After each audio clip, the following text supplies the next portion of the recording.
Hello बालक, कैसे हैं आप लोग। उम्मीद करता हूँ मज़े में होंगे, जम के पढ़ाई कर रहे होंगे। तो today is our lecture number 2, correct.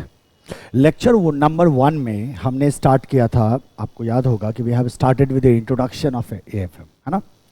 और हमने समझने की कोशिश करी थी कि एएफएम या एसएफएम का बेसिक मीनिंग क्या है। बहुत ज़्यादा डिटेल में अभी तक हमने नहीं पढ़ा था। सच तो ये है कि हमने कोई फॉर्मल डेफिनेशन भी नहीं लिखा था, बट हाँ, हमने फंडामेंटल्स ऑफ बिजनेस के बारे में जरूर डिस्कशन किया था। साथ ही साथ we have started with the basic concepts. 3 headings मैंने आपको दिए थे, जिन 3 हेडिंग्स में हमें बेसिक कॉन्सेप्ट्स को देखना है। तो सबसे पहला हेडिंग था हमारा, वो था रेशियो एनालिसिस का। और मैंने आपको बताया था कि आने वाले टाइम में हमें रेशियो का बहुत सारा हेल्प चाहिए होगा, बहुत सारा रेशियोज हमें यूज़ करना होगा वाइल सॉल्विंग प्रॉब्लम्स। तो रेशियो को हमने स्टार्ट किया था। मैंने आपको बताया था कि रेशियो नाम का कोई चैप्टर नहीं है आपके सिलेबस में, but certainly you will have to keep some ratios in mind. और आपने चूंकि प्रीवियसली पढ़ा है, तो यहाँ बहुत ज़्यादा डिस्कशन नहीं हो रहा है, बस हम बेसिक कॉन्सेप्ट्स को देखते जा रहे हैं। आने वाले टाइम में जिस क्वेश्चन में हम जिस रेशियो को जिस तरह से इस्तेमाल करेंगे, उसे हम डिटेल में देखते हुए चलेंगे। सबसे पहले हमने देखा था ईपीएस को, हमने देखा एमपीएस को, हमने देखा डीपीएस को, और हमने देखा पी रेशियो को। दिस वाज द रेशियो जिस पे हम रुके थे, करेक्ट। तो यहीं से शुरू करेंगे बालक, 4th रेशियो से, जिसका नाम है आपका पी रेशियो। बाकी का जिक्र फिर से आएगा, पी में ही आ जाएगा इनफैक्ट। और पी रेशियो के बारे में आपने थोड़ी सी नोटिंग भी करी थी। पी रेशियो क्या कहते हैं इसको? Price earning ratio. फंडामेंटल्स हमने प्रीवियस क्लास में थोड़ा डिस्कस किया था। क्या था पी रेशियो?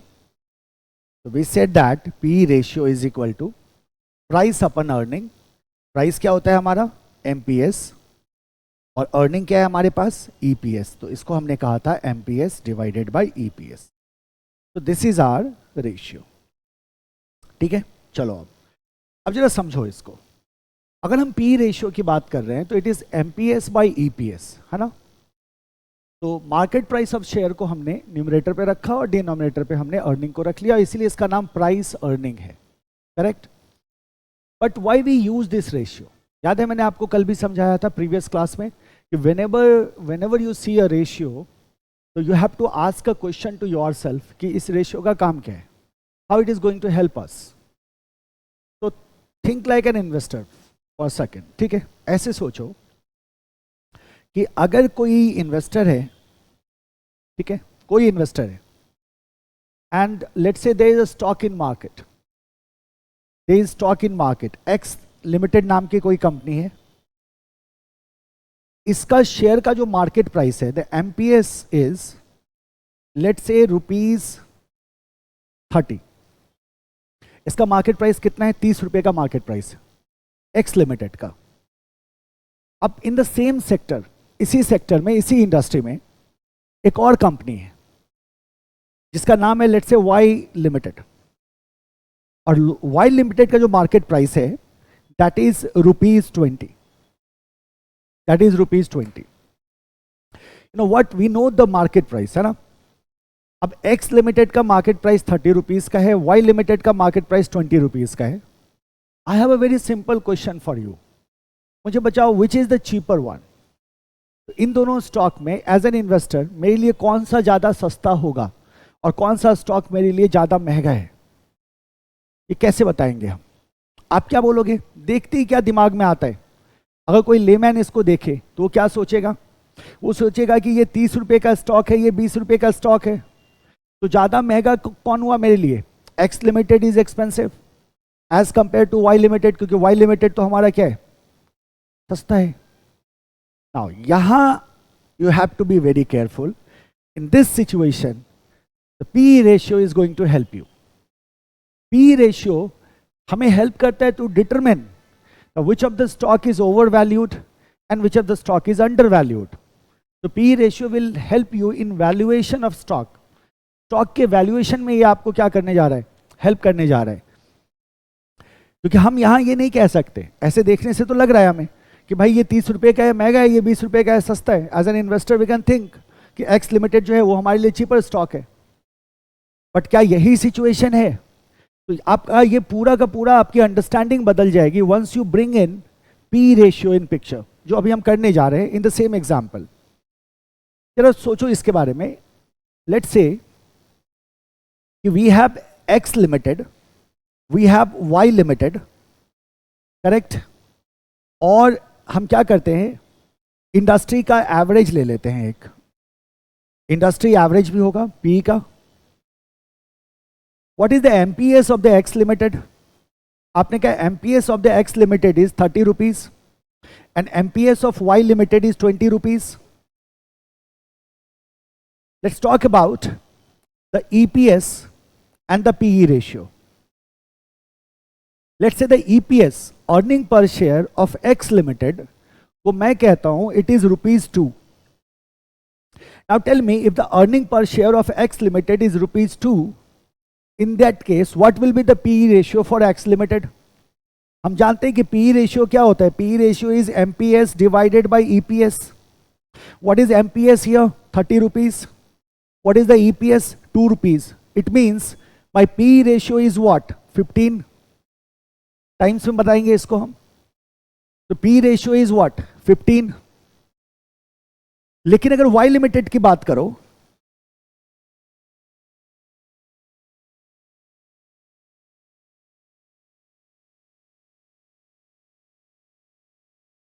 अगर Y लिमिटेड की बात करो तो हम कहते हैं let's say the EPS of the Y limited is 0.67।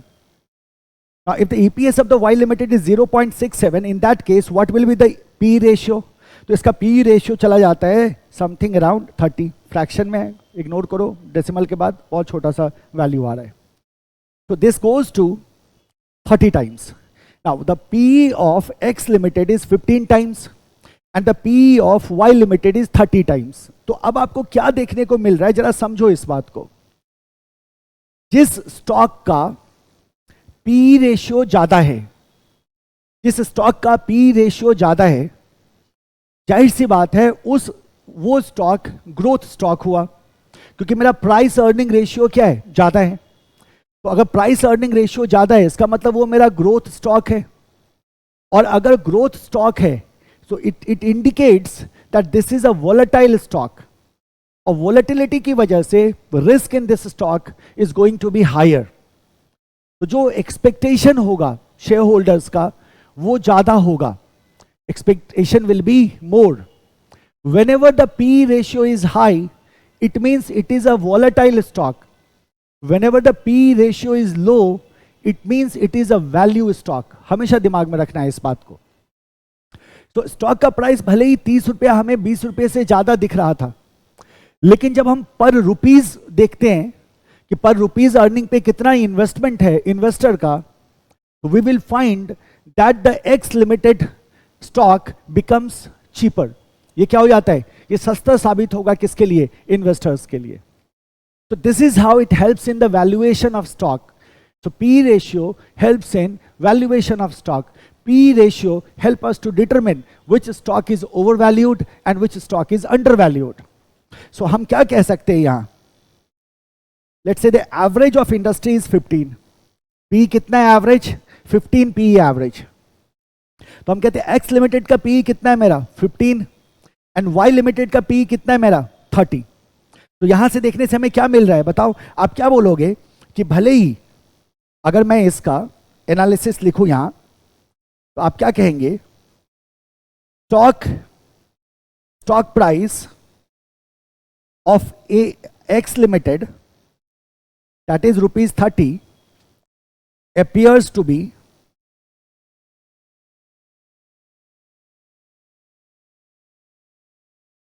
be more expensive, but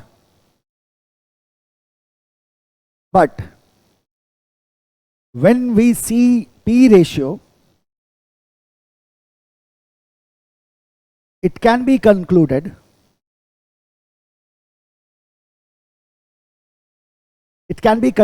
that it can be concluded that investor pays less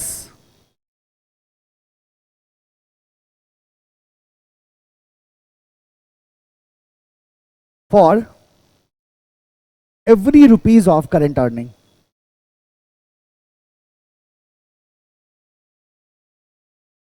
Every rupees of current earning.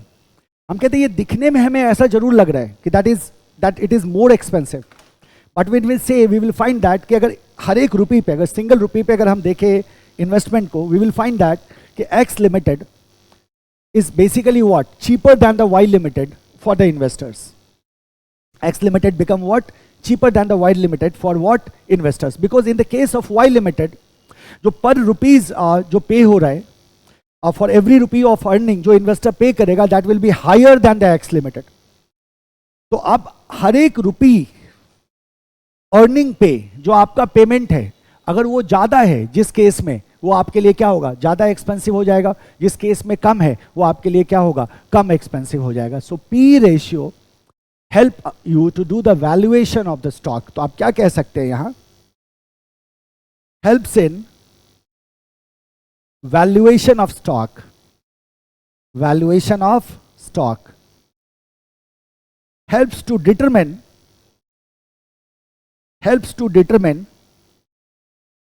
whether the stock is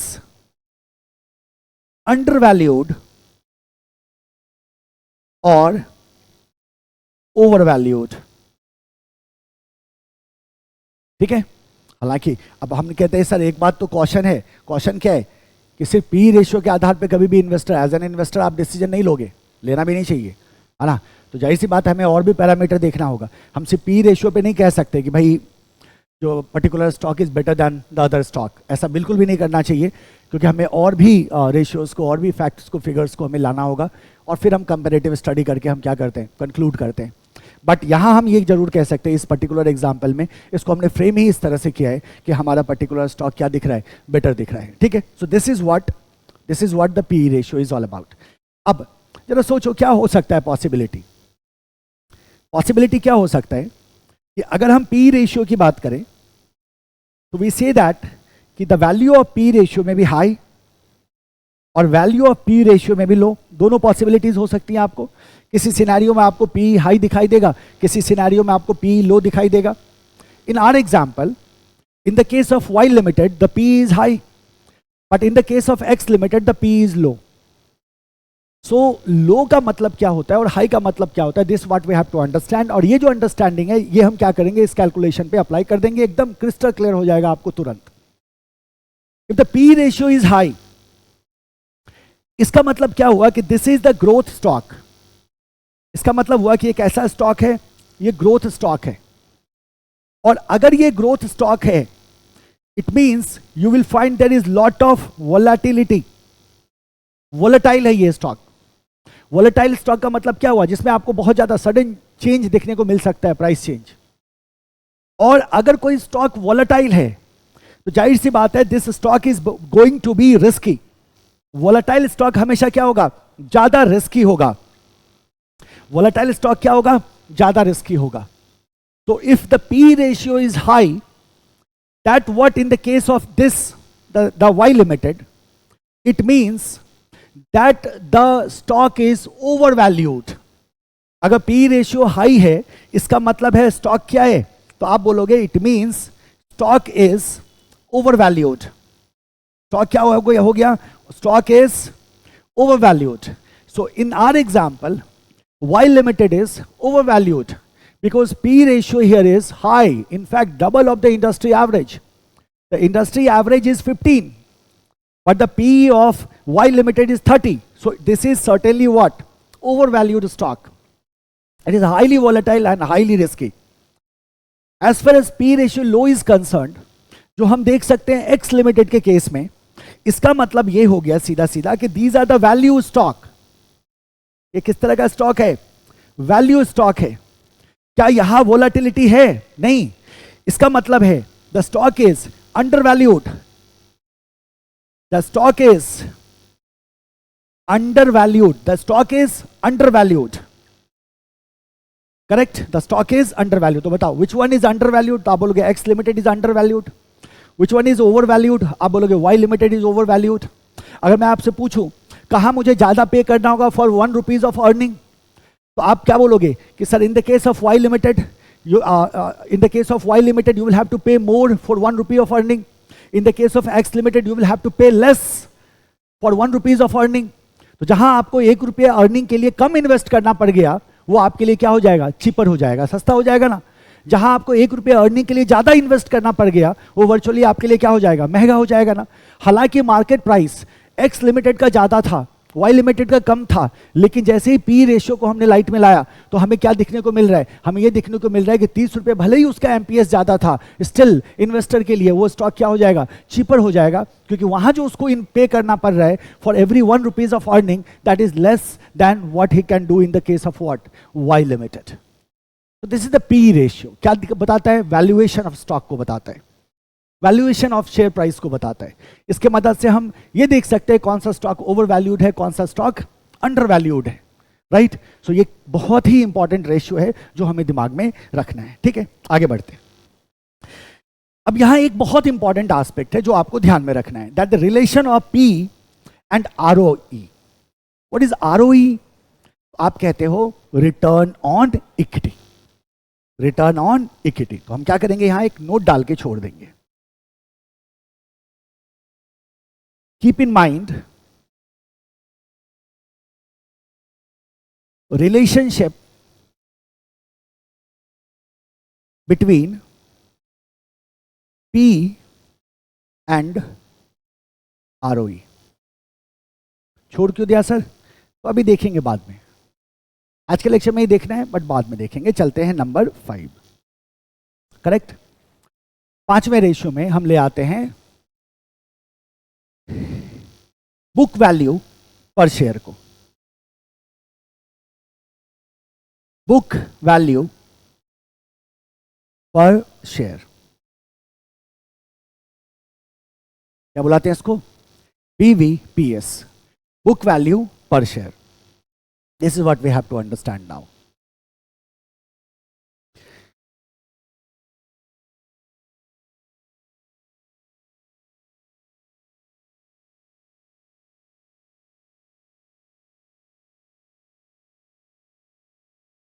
correct. अगर हम book value per share की बात करें, अगर हम book value per share की बात करें,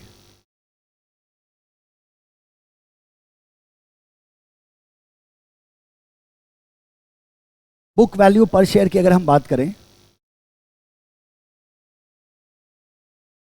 तो सबसे पहले एक नोट सेक्शन लगाएंगे। And first of all we will be talking about book value।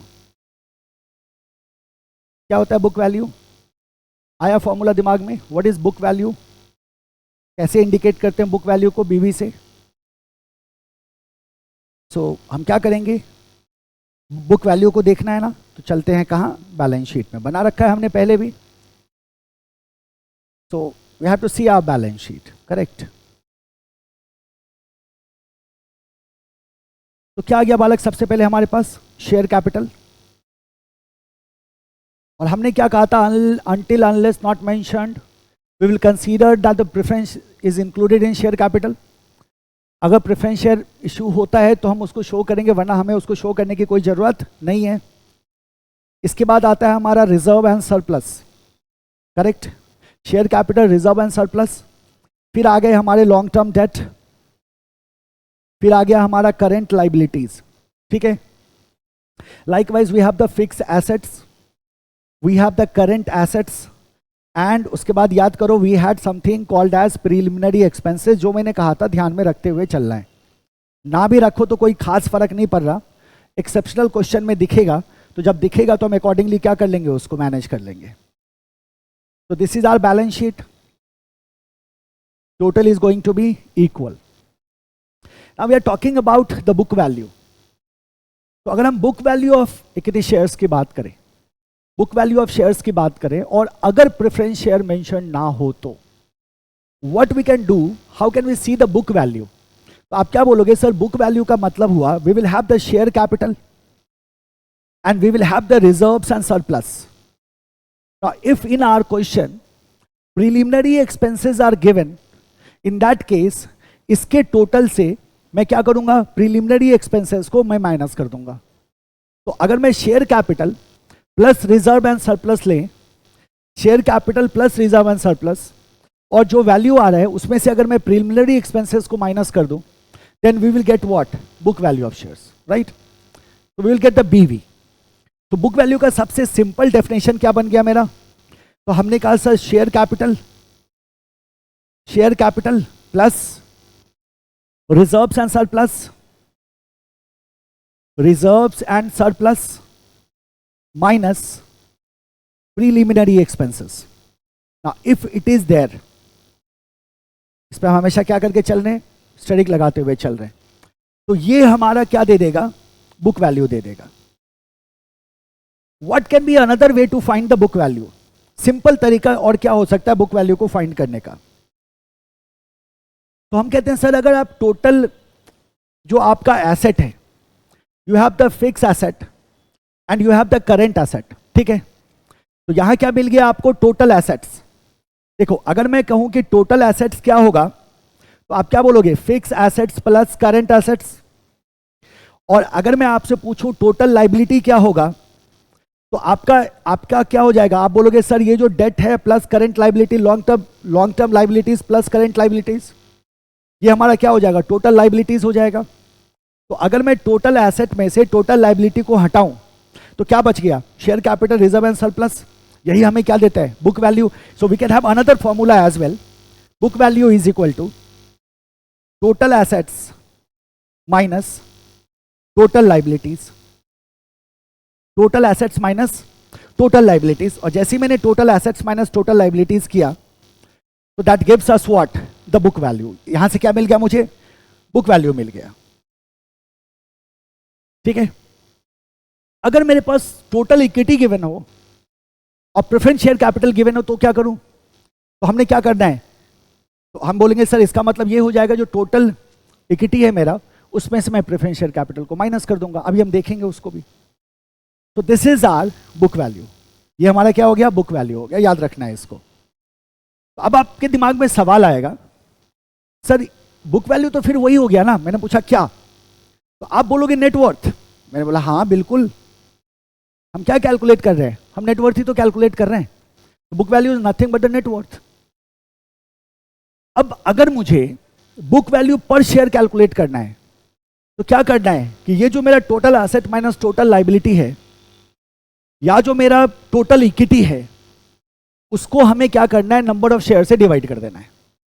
तो पर शेयर बुक वैल्यू हमारा कैलकुलेट होके आ जाएगा. Now this is what we have to do here. So BVPS का फॉर्मूला क्या होगा, बहुत आसान है आपके लिए, बहुत आसानी से आप इसको कह सकते हो. आप क्या बोलोगे, book value per share is equal to book value divided by number of shares. Book value divided by number of shares. हो जाएगा या नहीं हो जाएगा?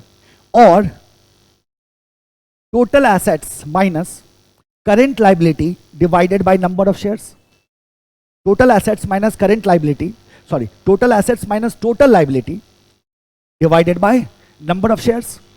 ये हमें क्या दे देगा, बुक वैल्यू पर शेयर दे देगा. यस और नो? तीसरा फॉर्मूला भी बनाना है क्या, क्या करोगे बना के, ये वाला भी बना सकते हो ना, फिर ये वाला भी बना सकते हो. कैसे बना लोगे? आपने कहा सर और क्या हो जाएगा, share capital plus reserve and surplus minus preliminary. अच्छा इसको बताने की भी जरूरत नहीं है, या ले ही आते, जब फॉर्मूला में है तो क्यों हटाएं. Preliminary expenses divided by number of shares. तो this is what the book value per share is. है ना सिंपल. इससे हमें क्या पता चलता है, हमें पता चलता है बुक वैल्यू पर शेयर का. ठीक है, तो हम साथ ही साथ क्या कह देंगे, N is equal to number of shares, PV is equal to book value, TA is total assets, and TL is total liabilities. TL is total liability, right? अच्छा, अब सबसे बड़ा दिमाग में सवाल क्या आ रहा होगा? सर आपने ही कहा था सबसे पहले रेशियो सामने आते ही, इस रेशियो का हमें क्या यूज हो सकता है? अब सोचो इस रेशियो का आपको क्या यूज हो सकता है? Now this is the book value, है ना? ये क्या है? ये बुक वैल्यू है। ये क्या है? ये बुक वैल्यू है, करेक्ट?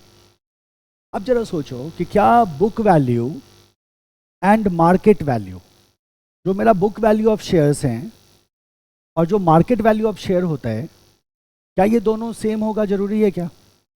नहीं, नहीं है ना?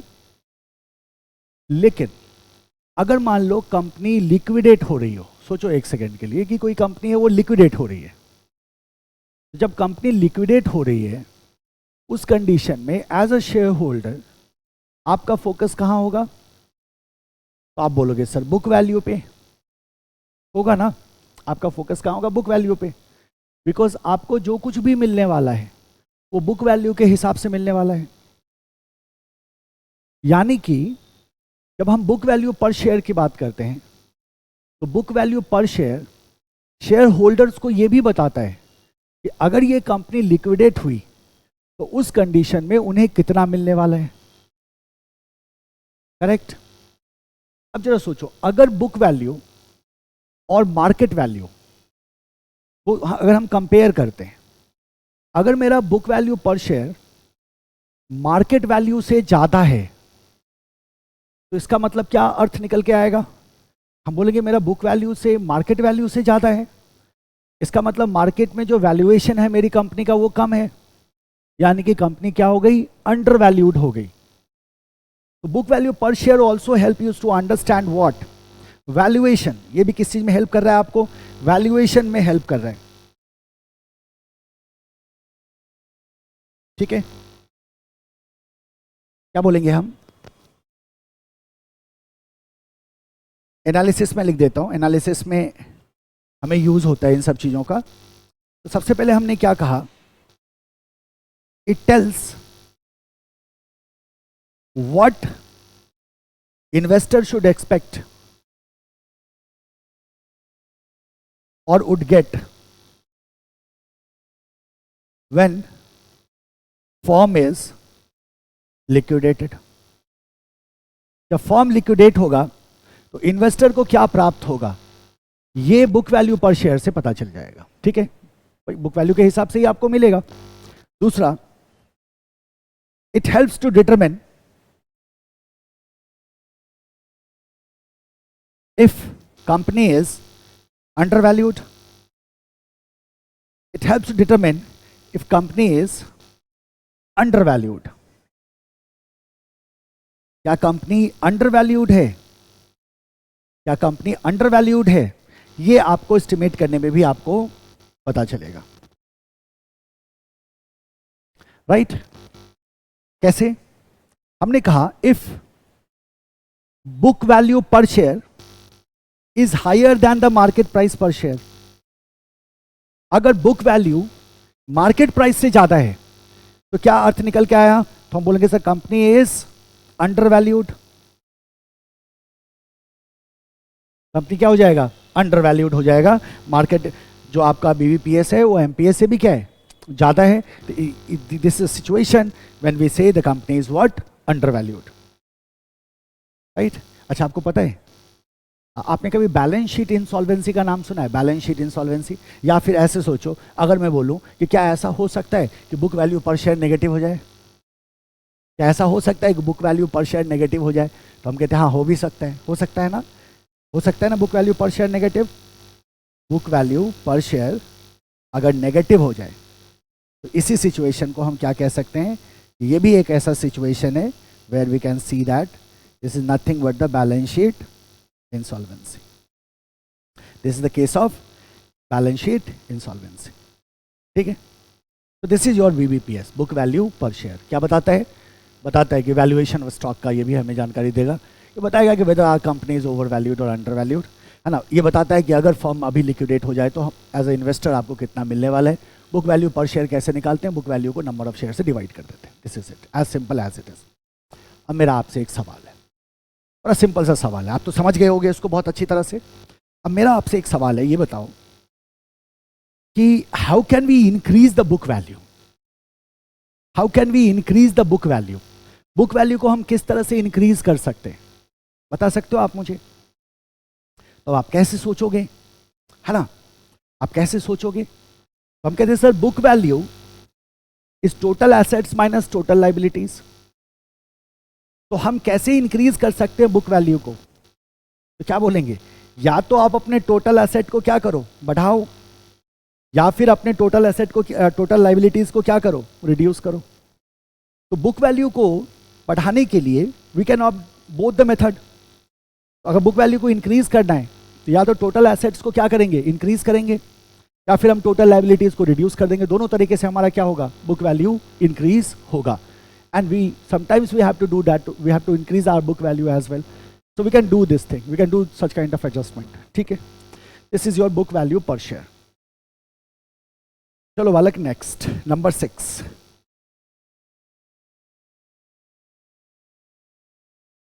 Number 6. Now we'll be talking about ROE.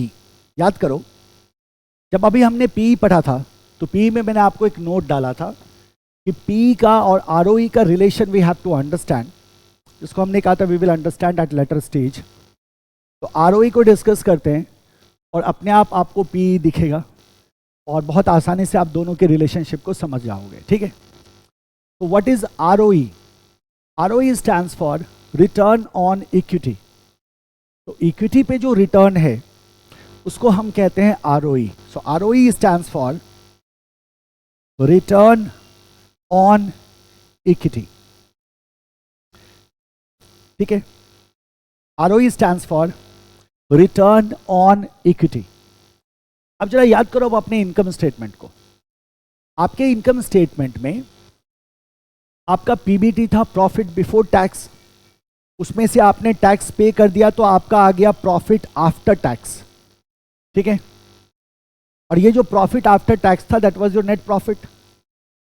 तो प्रॉफिट आफ्टर टैक्स में से you have paid out your preference dividend, आपने प्रेफरेंस डिविडेंड पे कर दिया। Then you got something called as EAESH, earning available for equity share holder. और आपने कहा कि ये इनकम है इक्विटी शेयर होल्डर्स का, ये रिटर्न है इक्विटी शेयर होल्डर्स का। तो when you see the ROE, return on equity, then you see कि इक्विटी कैपिटल जो है हमारा, उसके अगेंस्ट हम कितना रिटर्न जनरेट कर पा रहे हैं। तो और जैसे ही हमने इक्विटी के अगेंस्ट रिटर्न जनरेट करने की बात करी, इसका मतलब we are referring to what, EAESH, because this is the earnings of equity share holders. ये किसकी अर्निंग है, earning of equity share holders. This is the earning of equity share holder. So this is earning of equity shareholders. Now see the equity shares. अब equity share के लिए हम क्या करेंगे बताओ, आप बोलोगे सर चलो बैलेंस शीट पे। Now in the balance sheet we have seen we had share capital, right, and we had reserve and surplus. So share capital and reserve and surplus, this is my equity shareholder fund. So this is my shareholders fund, this is my equity, yes or no? इसी को हम क्या कह सकते हैं, equity share holder fund कह सकते हैं, या दिस इज माई नेटवर्थ। ये क्या था मेरा, ये नेटवर्थ है, राइट। तो ये मेरा क्या हो गया, नेटवर्थ हो गया।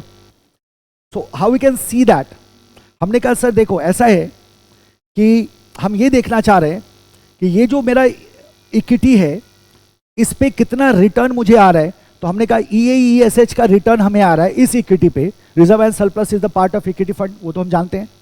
तो इस इक्विटी पे मुझे इतना रिटर्न आ रहा है, सो रिटर्न ऑन इक्विटी हो जाएगा मेरा, रिटर्न को ऊपर में रखेंगे EAESH, डिवाइड बाय इक्विटी को नीचे में रख देंगे नेटवर्थ,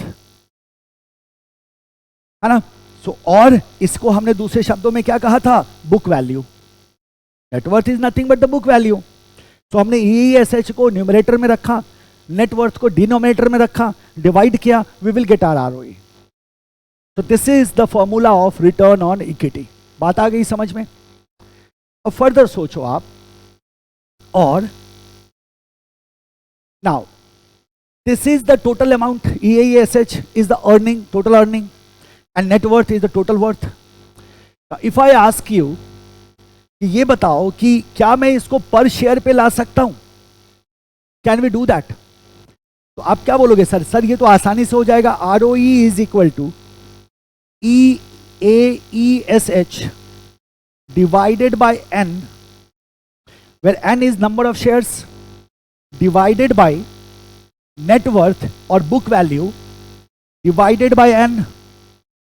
Now tell me, अगर मैं EAESH को N से डिवाइड करूं तो क्या होगा? है ना, स्माइल करो, देखो कितना सिंपल है, कितना बहुत लॉजिकल है।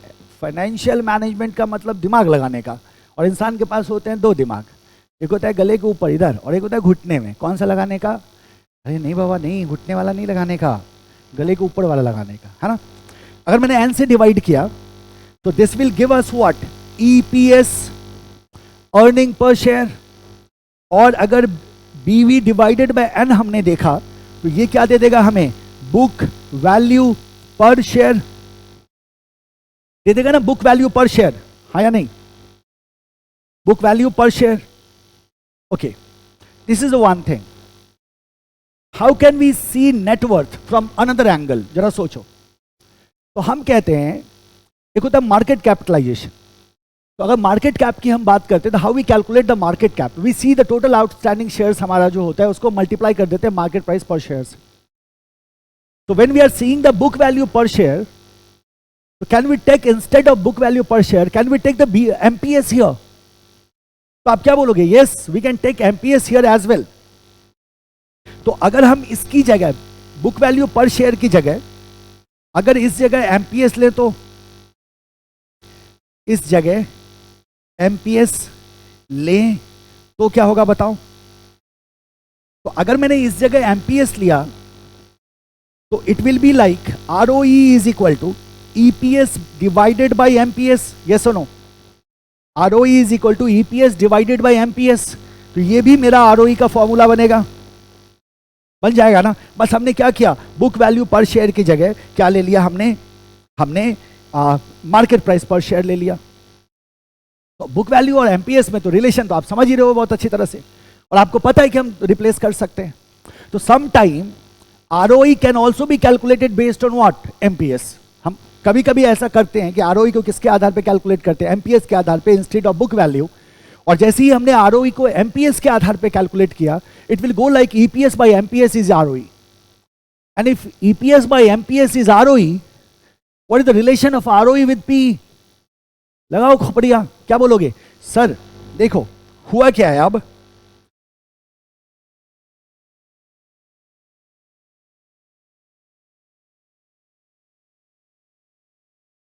क्या बोलेंगे हम, P एंड ROE। तो P is equal to MPS by EPS and ROE is equal to EPS by MPS, EPS by MPS. So P is equal to 1 by ROE, yes or no? हाँ या ना, है ना? होगा या नहीं होगा? आप क्या बोलोगे? हाँ सर बिल्कुल हो जाएगा। P is equal to what, 1 by ROE, क्योंकि ये रिवर्स हो रहा है, तो उल्टा कर दो उसको, 1 बाय कर दो, 1 बाय ROE, है ना? बात समझ में आ रही है ना आपको?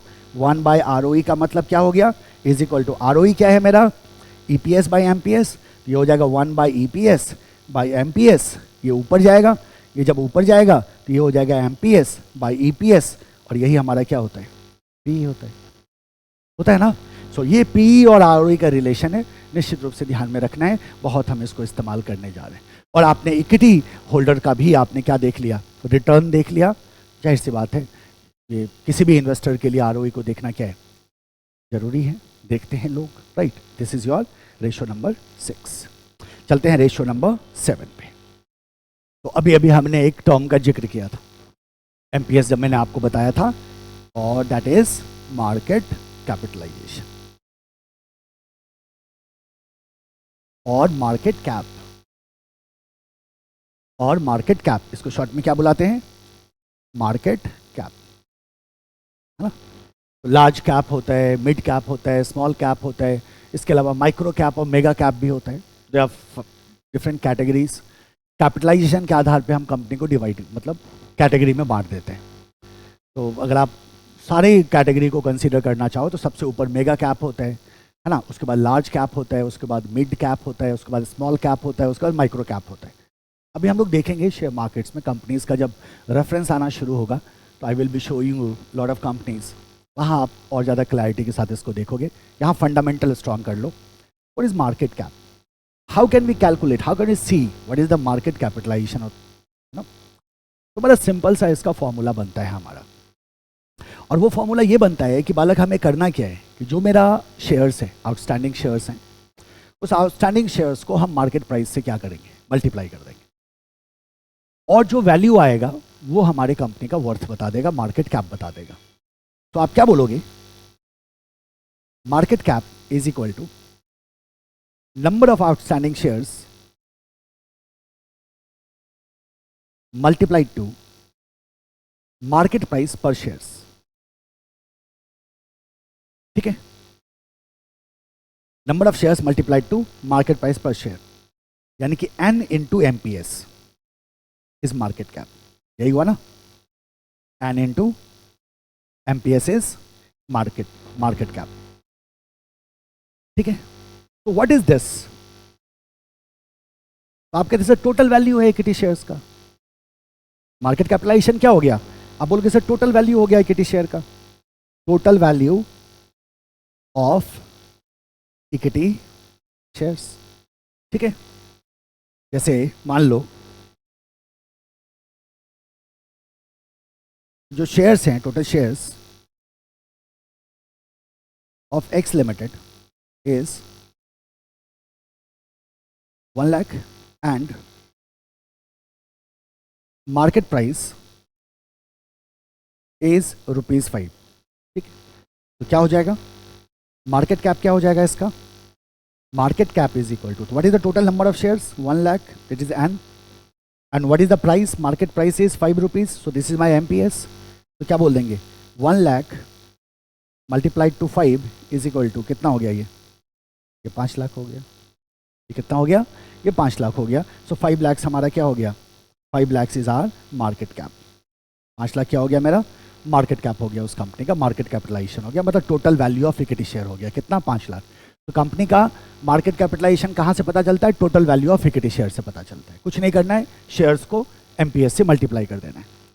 Okay, now see one more thing, how can we connect the market cap and the P ratio.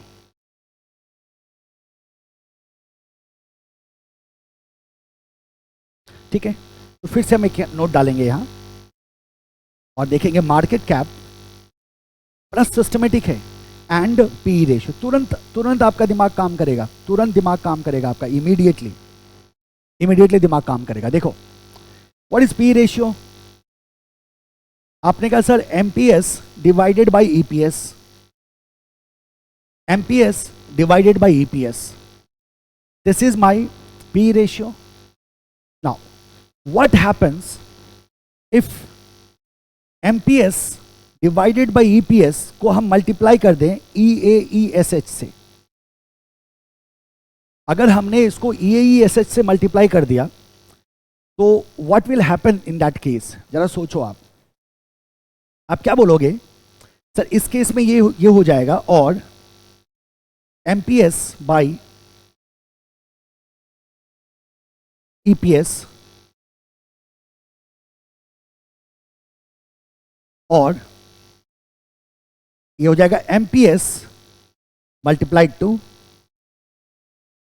EAESH by N, sorry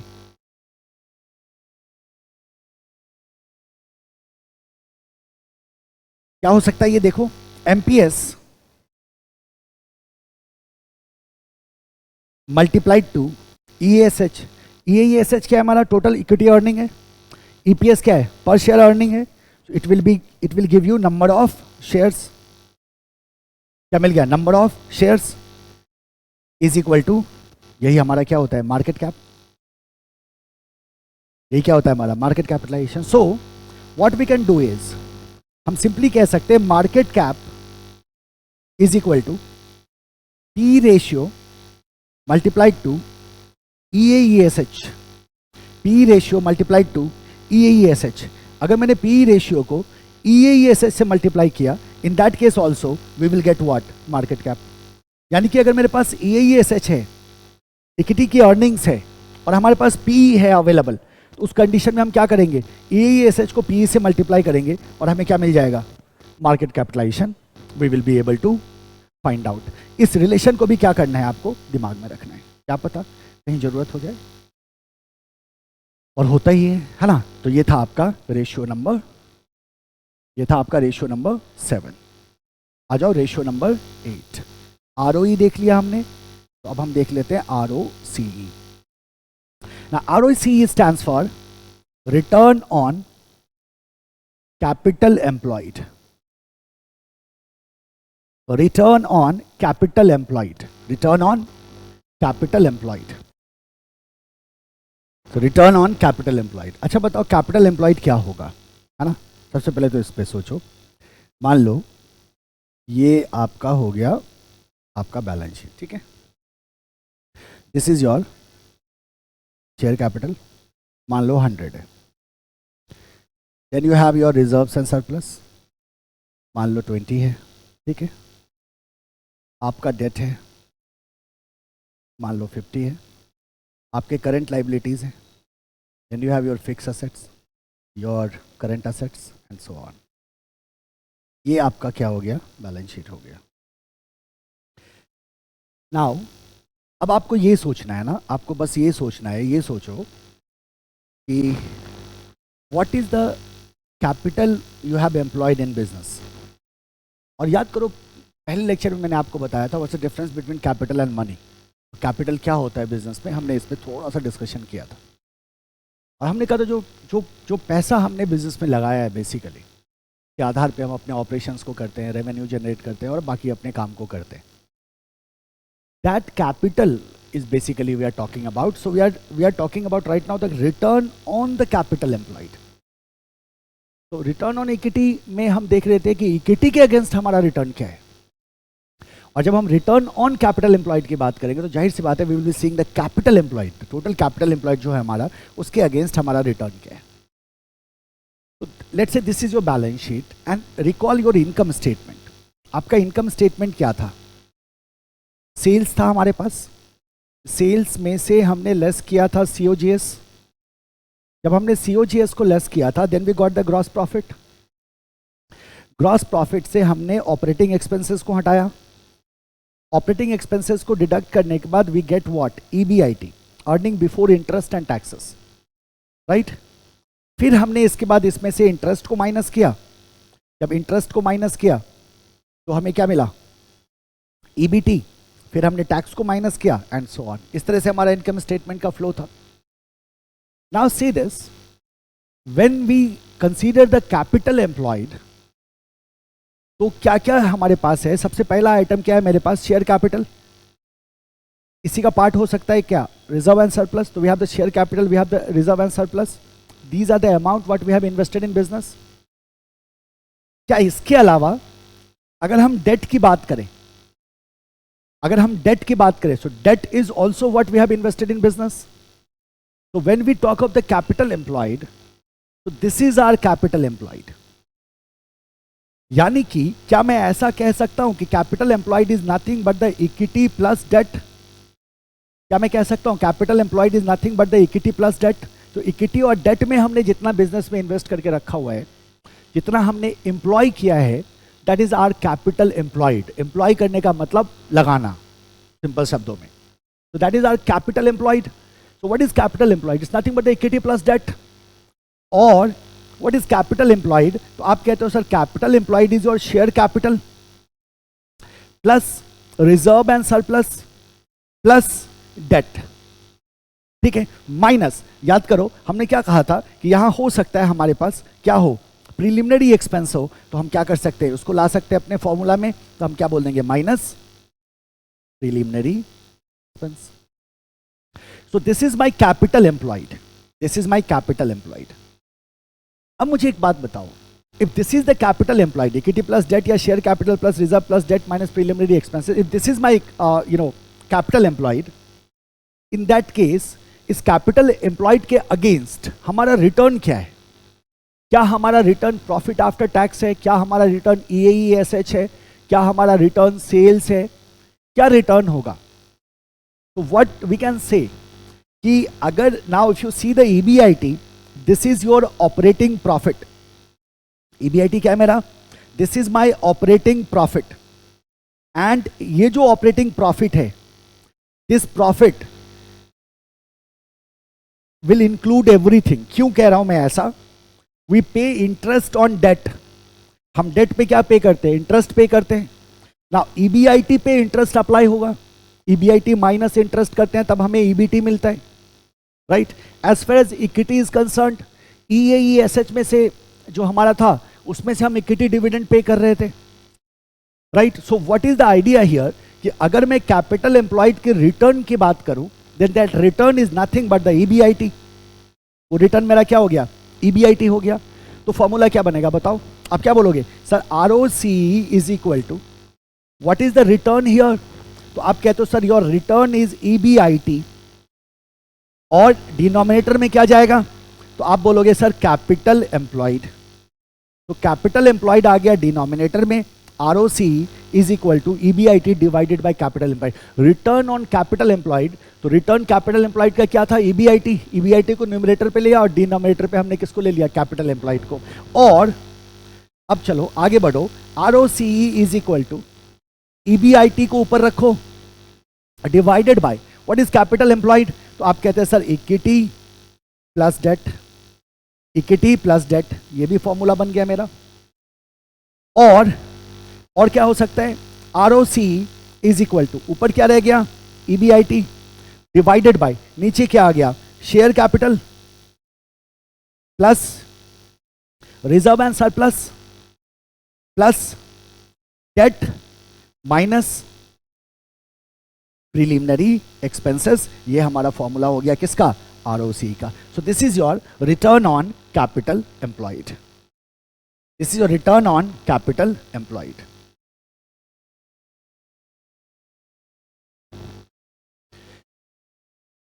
done.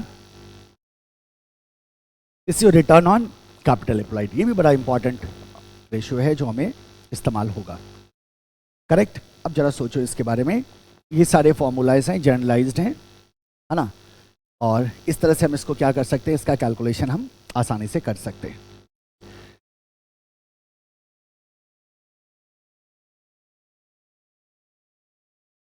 जो कैपिटल इंटेंसिव इंडस्ट्रीज होती है ना, जैसे टेलीकॉम हो गया, यूटिलिटीज इंडस्ट्रीज होगी, उनमें ये ज़्यादा यूज़ होता है, ज़्यादा इंपॉर्टेंस रखता है. ठीक है. और take an example.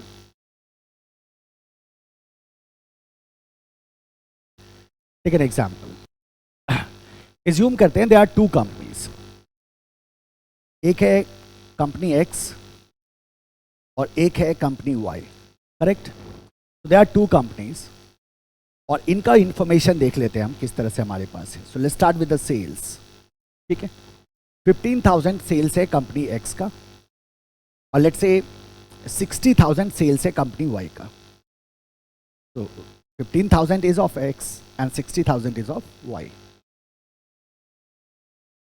Now as far as EBIT is concerned, EBIT जो है let's say 4,000 है कंपनी X का and 12,000 है कंपनी Y का. So this is our EBIT, 12,000 and 4,000. correct? Now see, the total assets is 12,000, and here let's say 1,20,000. 1,20,000. Current liability जो है इसका, this is 3,000, and let's say this is 30,000. 3,000 and 30,000. So tell me, what will be the capital employed? सबसे पहले हम जानते हैं, to find out ROC, we have to find out what? Capital employed. So let's say this is our example. If you go for the solution, how can we find out the capital employed? सबसे पहले हम क्या कहेंगे? हमें ROC देखना है ना. सबसे पहले हम क्या कहते हैं? What is the capital employed? बताओ. कैपिटल एम्प्लॉयड क्या होता है मेरा? तो हमने कहा सर कैपिटल एम्प्लॉयड होता है हमारा equity plus debt. And how can we find out the equity plus debt? तो फिर से बैलेंस शीट को दिमाग में रखो, प्रैक्टिकल अप्रोच रखना, कुछ रटने की जरूरत नहीं है. अगर आपको बैलेंस शीट, जो शुरू में मैंने बैलेंस शीट और इनकम स्टेटमेंट बताया ना, उसको अगर दिमाग में आप चलाते रहोगे ना, तो आपको रेशो, ज़्यादातर रेशो 99% रेशो तो आपको वैसे भी याद करने की जरूरत नहीं होती. As simple as it is. याद करो क्या था? Share capital, reserve and surplus, फिर हमारा डेट आता है, फिर हमारे करंट लाइबिलिटीज हैं, we have the fix assets, we have the current assets. Now हमने एक डिस्कशन किया था कि what is the total asset. हमने क्या कहा था कि टोटल एसेट जो होता है हमारा, total assets is equal to fix assets plus current assets. ये हमें क्या देता है? Total asset. Now in this particular example, total asset is given. For company X it is 12,000, for company Y it is 1,20,000, and current liability is given. Current liability is 3,000 and 30,000. अब जरा सोचो आप, अगर मैं ये टोटल एसेट में से current liability को माइनस कर दूं तो मुझे क्या मिल जाएगा? मुझे ये वाला पोर्शन मिलेगा, और ये वाला जो पोर्शन है share capital plus reserve and surplus plus debt, ये क्या बताता है? आप क्या बोलोगे? सर यही तो है आपका कैपिटल एम्प्लॉयड. तो this is your what? Capital employed. तो in this example we can simply say that capital employed is equity plus debt और is equal to total assets minus current liabilities. ये हमारा क्या हो जाता है? कैपिटल एम्प्लॉयड हो जाता है. ये फॉर्मूला हो गया. सो क्या हो गया? Company X, company Y, sales कितना है मेरा? 15,000, और इधर है 60,000. EBIT है 4,000, इधर है 12,000, एंड टोटल एसेट्स है 12,000, 1,20,000, एंड करंट लाइबिलिटी है 3,000 and 30,000. So we can get what? Capital employed. क्या बोलेंगे? Capital employed, total assets minus current liability. तो 12,000 माइनस 3,000 कितना आ गया? 9,000. उधर 1,30,000 माइनस 30,000 मतलब 90,000. तो this is my capital employed. So it means our return on capital employed. Return on capital employed क्या होता है हमारा? तो हमने कहा सर EBIT को हम डिवाइड करेंगे किससे? कैपिटल एम्प्लॉयड से. We have calculated the capital employed. EBIT is given. So this is going to be 4,000 divided by 9,000, and this is going to be 12,000 divided by 90,000. 12,000 divided by 90,000, 430. ये 3 zero cancel हुआ यानी कि 4/30, और ये 3 zero cancel करो यानी कि 4/9. तो now see this, company x की अगर हम बात करें तो कंपनी एक्स का EBIT है 4,000 का, कंपनी वाई का EBIT है कितना? 12,000 का. राइट? इसका जो टोटल एसेट है वो 12,000 का, इसका टोटल एसेट ज्यादा है, that is of 1,20,000, and liability in the case of Y is greater, that is 30,000. तो we can simply say that कि जो कंपनी एक्स का है उसका जो रिटर्न ऑन कैपिटल एम्प्लॉयड है which is higher as compare to the return on capital employed of company Y. Now why we cannot decide based on sales only? तो आप देख सकते हो इसको, आपको क्लियर कट एविडेंस दिख रहा है। दो you see the company x का जो सेल है वो कम है, कंपनी वाई का जो सेल है वो ज़्यादा है, स्टिल जब आप कैपिटल एम्प्लॉयड पे रिटर्न को कैलकुलेट कर रहे होते हैं तो you find that it is higher than the company Y. तो ROCE will give you an idea कि what is the return over the capital employed. और जब कैपिटल एम्प्लॉयड की बात करते हैं we talk about both debt and equity. How will we be using it in problems and analysis वो बाद में, है ना। अभी सब कुछ करने लगेंगे तो पता चलेगा हम रेशियो का ही क्लास करते रह जाएंगे, राइट। तो ये हो गया आपका रिटर्न ऑन कैपिटल एम्प्लॉयड जो था हमारा ratio number 8। Let's go to ratio number 9। I hope आप अच्छी तरह से नोटिंग कर रहे हैं, जो बहुत ही जरूरी है। रेशियो नंबर 9 में अब हम पे आउट रेशियो को ले आते हैं, डिविडेंड पे आउट रेशियो। और जब हम डिविडेंड पे आउट रेशियो को लेंगे तो रिटेंशन रेशियो भी उसके साथ आ जाएगा, ठीक है। तो अपन एक ही हेडिंग करते हैं, dividend pay out ratio and retention ratio. Dividend pay out ratio and retention ratio. फिर से चलो अपने इनकम स्टेटमेंट पे याद करो। हमारे पास था profit after tax. Profit after tax से हमने प्रेफरेंस डिविडेंड पे कर दिया, तो हमारे पास बचता है earning available for equity share holder. Earning available for equity share holder. Now this is the earning of equity share holder. EAESH is the earning of equity share holder.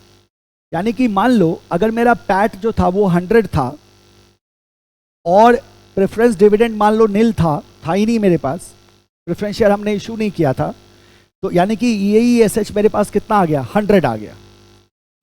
अब ये earning available for equity share holder है। Here we have to make a decision. यहां हमें एक decision लेना होता है कि इस अर्निंग का करें क्या। We know that this earning belongs to equity share holder, but we know that कि ये आप इसके आधार पे, that is why we said कि जो EPS है इसके आधार पे आप ये मत सोचो कि आपको मिलने वाला है। ना EPS कैसे निकलता है, जो earning available for equity share holder है that is divided by number of shares, we get the EPS। लेकिन EPS पढ़ते वक्त हमने क्या कहा था, इन्वेस्टर कभी ये ना सोचे कि ये उसको मिलने वाला है। This is not what we going to get. So अब ये जो EAESH है, मेरी जो अर्निंग है, सवाल आता है कि क्या हम इसको पूरा डिस्ट्रीब्यूट कर दें शेयर होल्डर्स को या पूरा रख लें। रखने के पीछे क्या लॉजिक होता है। तो एज अ मैनेजमेंट आप सोचते हैं कि ये हमारी अर्निंग्स है और ये ओनर्स की अर्निंग है, शेयर होल्डर्स की अर्निंग है। तो अगर मैं इस अर्निंग को दोबारा कंपनी में इन्वेस्ट करूं तो हमारा जो मार्केट प्राइस ऑफ शेयर है वो बढ़ेगा। शेयर होल्डर को फायदा चाहिए ultimately. As a investor you need benefit, you look for profit. As an investor there are 2 way to generate profit. पहला तरीका ये होता है कि अगर मैंने किसी शेयर में पैसा लगाया तो आई सी कि जो शेयर का वैल्यू है वो एप्रिसिएट होना चाहिए। मान लो मैंने कोई शेयर 1900 रुपये का लिया तो मैं चाहूंगा कि वो उसका वैल्यू बढ़े, 1905 हो, 1950 हो, 2000 हो जाए। तो अगर 1900 से वो 2000 होता है तो फिर मेरा मार्जिन क्रिएट हो रहा है, फिर मेरा प्रॉफिट बढ़ रहा है, जो मैं उस शेयर को मार्केट में बेच के मैं वो प्रॉफिट एक्वायर कर सकता हूं। दूसरा तरीका, दूसरा एंगल ये होता है कि ठीक है अगर शेयर का वैल्यू एप्रिसिएट नहीं हो रहा है तो कंपनी हमें डिविडेंड दे, क्योंकि अगर कंपनी हमें डिविडेंड नहीं देती है और शेयर का वैल्यू भी एप्रिसिएट नहीं होता है तो फिर क्या फायदा है। तो इन्वेस्टर 2 तरह से प्रॉफिट देख सकता है। एक होता है वो शेयर के वैल्यू को एप्रिसिएट करने के लिए इन्वेस्ट करता है, दूसरा ये भी हो सकता है कि वो डिविडेंड से सेटिस्फाई हो जाए। तो as a company you will have to think, आपको भी सोचना होगा।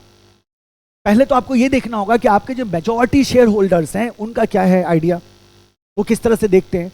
क्या वो कंजर्वेटिव इन्वेस्टर्स हैं, क्या वो डिविडेंड चाहिए उनको, या वो हाई रिस्क इन्वेस्टर्स हैं जिनको शेयर का वैल्यू से मतलब है। So there are a lot of aspects what we have to deal with while taking such decision, which is called a dividend decisions. बाद में डिटेल में डिस्कशन करेंगे हम। अब आइडिया यहाँ क्या है सिंपल, कि ये जो EAESH है क्या ये बांट दें पूरा या ना बांटे तो कितना बांटे और कितना ना बांटे, कितना रखें अपने पास फ्यूचर में उसको यूज करने के लिए, ये टोटली डिपेंड करता है हमारे डिसीजन मेकिंग पे।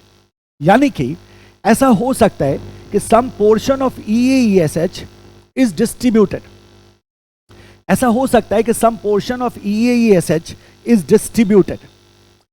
डिस्ट्रीब्यूटेड, सर्टेन परसेंटेज को हमने क्या किया, डिस्ट्रीब्यूट कर दिया, और सर्टेन परसेंटेज को हमने क्या किया, रिटेन कर लिया, सर्टेन परसेंटेज को हमने क्या कर लिया, रिटेन कर लिया।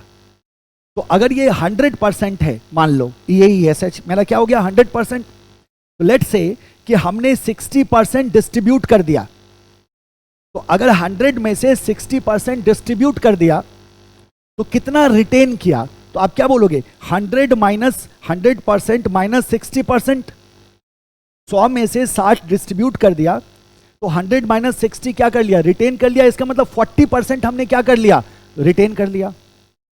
तो 60% डिस्ट्रीब्यूट किया, 40% क्या कर लिया, रिटेन कर लिया।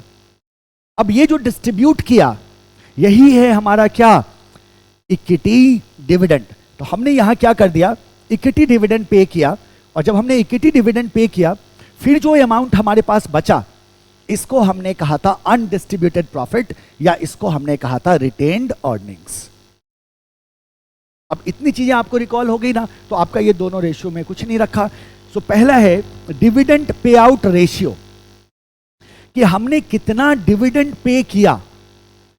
तो हमने कितना डिविडेंड पे किया, तो डिविडेंड किससे पे किया, तो आप कहते हो डिविडेंड पे किया EAESH से, यहां से डिविडेंड पे हो रहा है। तो अगर मैं पूछूं कितना डिविडेंड पे किया आउट ऑफ व्हाट, EAESH, वो हमें देगा डिविडेंड पे आउट रेशियो। तो क्या बोलोगे आप, कितना डिविडेंड पे किया, कितना डिविडेंड पे किया आउट ऑफ EAESH, कितना डिविडेंड पे किया आउट ऑफ EAESH। तो बालक आप मुझे बता सकते हो क्या रेशियो बनेगा, क्या रेशियो बनेगा, क्या बोलोगे sir, dividend pay out ratio. कितना डिविडेंड पे किया, ऊपर आ गया, तो dividend on equity shares out of किसमें से पे किया, EAESH। तो dividend on equity shares divided by EAESH, ये हमें क्या दे देता है, डिविडेंड पे आउट रेशियो। ये हमें क्या दे देता है, ये हमें दे देता है डिविडेंड पे आउट रेशियो, कि हमारा डिविडेंड हमने कितना पे किया, ठीक है। And it is calculated in percentage, तो मल्टीप्लाई कर दो किसके साथ, 100 के साथ। तो this is your dividend pay out ratios, correct. और चलो इसको थोड़ा सिंप्लीफाई करो, देखो डिविडेंड पे आउट रेशियो जो है, डिविडेंड पे आउट रेशियो जो है वो है dividend on equity shares divided by EAESH। अगर मैं न्यूमरेटर एंड डिनोमिनेटर को सेम वैल्यू से डिवाइड कर दूं बेसिक मैथ से, क्या हम ऐसा कर सकते हैं, कर सकते हैं ना। न्यूमरेटर और डिनोमिनेटर को सेम वैल्यू से मैं डिवाइड कर दूं। जैसे देखो, अगर मान लो 100/50 है, ठीक है, तो क्या अगर मैं इसको दोनों को सेम वैल्यू से डिवाइड कर दूं, यानी कि अगर मैं ऐसा कर दूं कि 100 को भी 2 से डिवाइड कर दूं और 50 को भी 2 से डिवाइड कर दूं, तो ये हो जाता है 50/25। तो क्या इन दोनों में कोई फर्क है क्या, नहीं, क्योंकि ये भी क्या जा रहा है 2 और ये भी कितना हो रहा है 2 इज इक्वल टू व्हाट 2, इससे वैल्यू पे कोई फर्क नहीं पड़ता। तो हम कर सकते हैं ना ऊपर नीचे डिवाइड। अब एक काम करते हैं, डिविडेंड ऑन इक्विटी शेयर्स को डिविडेंड ऑन इक्विटी शेयर्स, इसको हम क्या करते हैं, नंबर ऑफ शेयर से डिवाइड कर देते हैं, N से, डिवाइडेड बाय EAESH को हम N से डिवाइड कर देते हैं, जहां N क्या है, N is number of shares, N क्या है मेरा, नंबर ऑफ शेयर्स। अब बताओ क्या होगा ये, अगर मैंने डिविडेंड और इक्विटी शेयर को N से डिवाइड किया तो ये क्या बन गया, DPS, मतलब डिविडेंड पर शेयर। और अगर मैंने EAESH को N से डिवाइड किया तो ये क्या बन गया, EPS, अर्निंग पर शेयर। तो DPS upon EPS multiplied to 100 will also give you what, dividend pay out ratio. ये भी एक फॉर्मूला है आपका किसका, डिविडेंड पे आउट रेशियो का, है ना। तो हम क्या बोल सकते हैं, इसी को डाल देते हैं बॉक्स में, अलग से क्यों लिखे। ये भी हमें क्या दे रहा है, this is also giving us dividend pay out ratio, this is R DP ratio, और शॉर्ट में क्या बोल सकते हैं, डीपी रेशियो। अब देखो कितना इजी है। तो if you know the dividend pay out ratio then you know the retention. क्योंकि रिटेंशन क्या होगा, हम बोलेंगे sir 100 minus dividend pay out, है ना। अगर मुझे डिविडेंड पे आउट पता है परसेंटेज में, तो 100 में से माइनस कर देंगे, क्या मिल जाएगा, रिटेंशन मिल जाएगा। क्योंकि रिटेंशन बेसिकली वो अमाउंट है जो हमने क्या किया है, रिटेन किया है, राइट। आ जाओ सेकंड पे, रिटेंशन रेशियो। बताओ किससे रिटेन किया है, अब बताओ आप फॉर्मूला फटाफट बताओ, किससे रिटेन किया है। तो हमने कहा जिससे डिस्ट्रीब्यूट किया था, है ना, उसी से रिटेन किया है ना।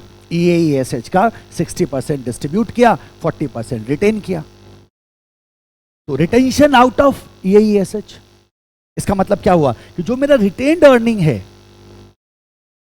तो रिटेंशन रेशियो क्या हो जाएगा, retention ratio is equal to जो मेरा रिटेन्ड अर्निंग्स है, अनडिस्ट्रीब्यूटेड प्रॉफिट जो है हमारे, उसको न्यूमरेटर पे लिया और डिनोमिनेटर पे किसको ले लेंगे, EAESH, मल्टीप्लाई कर दो 100 से, परसेंटेज में आपका आंसर आ जाएगा। This is your retention ratio, this is your retention ratio, ठीक है। और एक रिलेशन हम क्या दिमाग में हमेशा रख सकते हैं, हम रख सकते हैं retention ratio is equal to 100% minus DP ratio, and vice versa, and vice versa. ये हो गया आपका dividend pay out ratio and retention ratio, ठीक है। तो ये हो गया हमारा रेशियो नंबर, ये हो गया हमारा ratio number 9। Now we have to see some other ratio, ठीक है। रेशियो नंबर 10, कैटेगराइजेशन या टाइप्स ऑफ रेशियो के हिसाब से हम नहीं देख रहे हैं, हमें कुछ टर्नओवर रेशियोज को भी देखना है। अभी एक सिंपल सा तरीका अपनाओ, और कुछ रेशियोज हैं जो बहुत बहुत ही सिस्टमेटिकली आप ध्यान में रख सकते हैं। तो इसको क्या करो, डिवाइड कर दो, नोट्स को क्या करिएगा, डिवाइड कर दीजिएगा, ठीक है।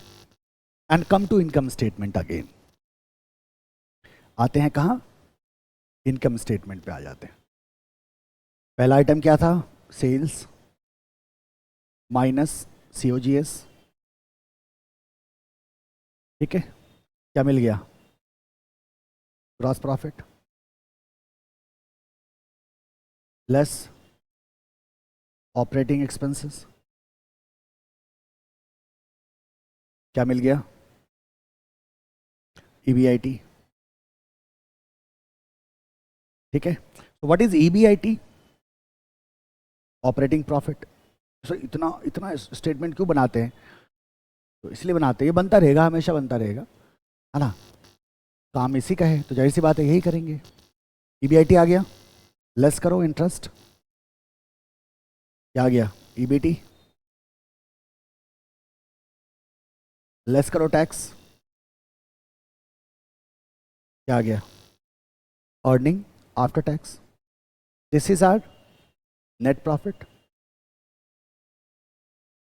ये हमारा क्या हो गया, net profit. Now see this, we have sales, we have revenue, है ना, कंपनी का कुछ सेल है या कंपनी का कुछ रेवेन्यू है।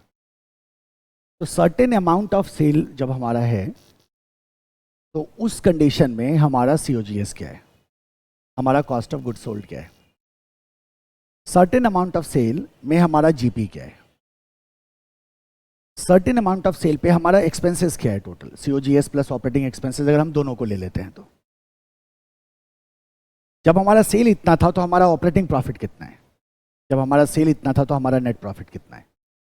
तो अगर मैं इस इनकम स्टेटमेंट को देखूं और मैं आपको कुछ रेशियोज का नाम बताऊं, जैसे we will start with the COGS ratio, cost of goods sold ratio.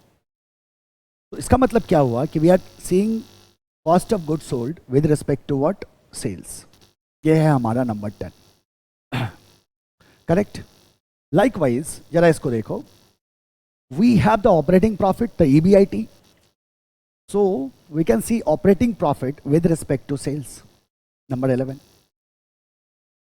And this can be said as, number 11 can be said as operating profit ratio. Operating profit ratio. Likewise, see the expenses we talked about. हमने expenses की बात करी, हमने ये कहा कि sir we have the COGS. ये क्या है मेरा कॉस्ट ऑफ गुड सोल्ड है. We have the COGS and we have the operating expenses. ये हमारे एक्सपेंसेस है. अगर COGS एंड ऑपरेटिंग एक्सपेंसेस को हम देखें विद रिस्पेक्ट टू सेल्स, तो इसको कहते हैं ऑपरेटिंग रेशियो, नंबर 12. इसको क्या कहते हैं, नंबर 12. इसको कहते हैं ऑपरेटिंग रेशियो. तो this is your operating ratio. What is the COGS ratio? तो सिंपली क्या बोलेंगे, COGS ratio is equal to COGS upon sales multiplied to 100. आ गया परसेंटेज में. अगर मैं ऑपरेटिंग प्रॉफिट रेशियो की बात करूं, तो ऑपरेटिंग प्रॉफिट रेशियो क्या हो जाएगा मेरा, operating profit ratio is equal to operating profit मतलब EBIT इसके रिस्पेक्ट में, सेल्स के रिस्पेक्ट में मल्टीप्लाइड टू 100. अगर मैं ऑपरेटिंग रेशियो देखूं, ऑपरेटिंग रेशियो क्या हो जाएगा मेरा, हमने कहा ऑपरेटिंग रेशियो में हम क्या करते हैं, ऑपरेटिंग रेशियो में हम दोनों एक्सपेंसेस को ले लेते हैं. So COGS plus operating expenses upon sales multiplied to 100. ये क्या हो गया मेरा, ऑपरेटिंग रेशियो हो गया. नाउ सी दिस, ये 3 रेशियोज हो गए. मान लो हमारा सेल जो है लेट्स से 1 लाख का था, ठीक है. COGS मान लो हमारा 20,000 का था, करेक्ट. तो GP कितना आ गया, 80,000. GP is 80,000. ऑपरेटिंग एक्सपेंसेस जो है हमारे लेट्स से 10,000 का था, तो EBIT कितना आ गया, 70,000, करेक्ट. सो अगर हम COGS रेशियो की बात करें, तो COGS रेशियो में हमारा क्या हो जाएगा इस एग्जांपल के हिसाब से, तो हम क्या बोलेंगे, सर आपका जो COGS है वो आप न्यूमरेटर पे रखोगे, डिनोमिनेटर पे सेल रखोगे, it will be 20,000 divided by 1 lakh, है ना. कितना हो जाएगा,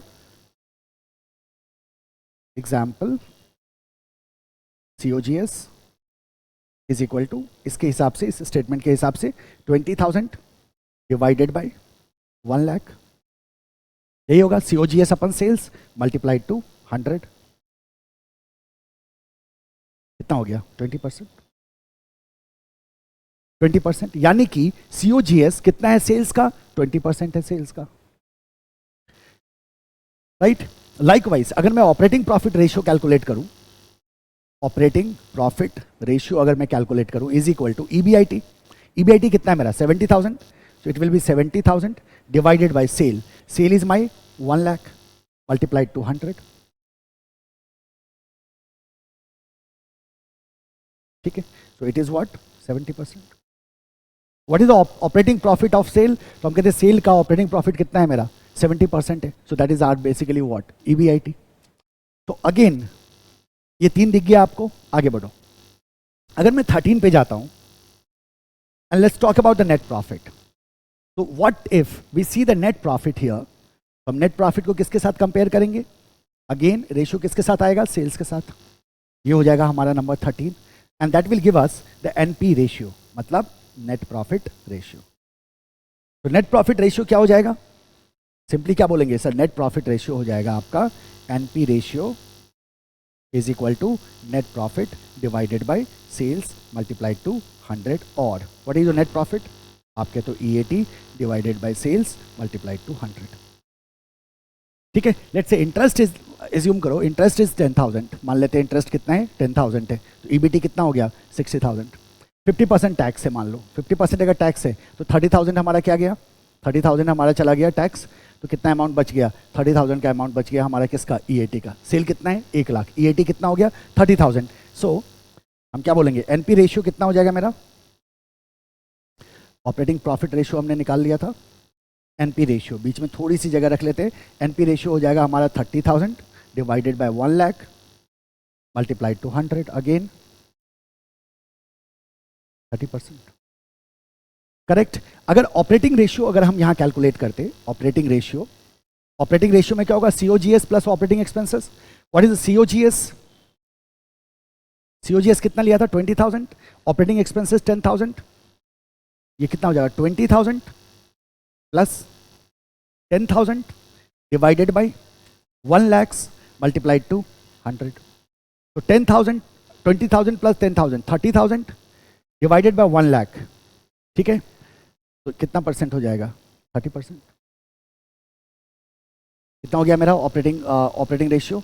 30% हो गया हमारा operating ratio. So this is our NP ratio. This is our NP ratio. ठीक है, अब एक रेशियो यहां और इंपॉर्टेंट है जो हम यहीं से समझ सकते हैं.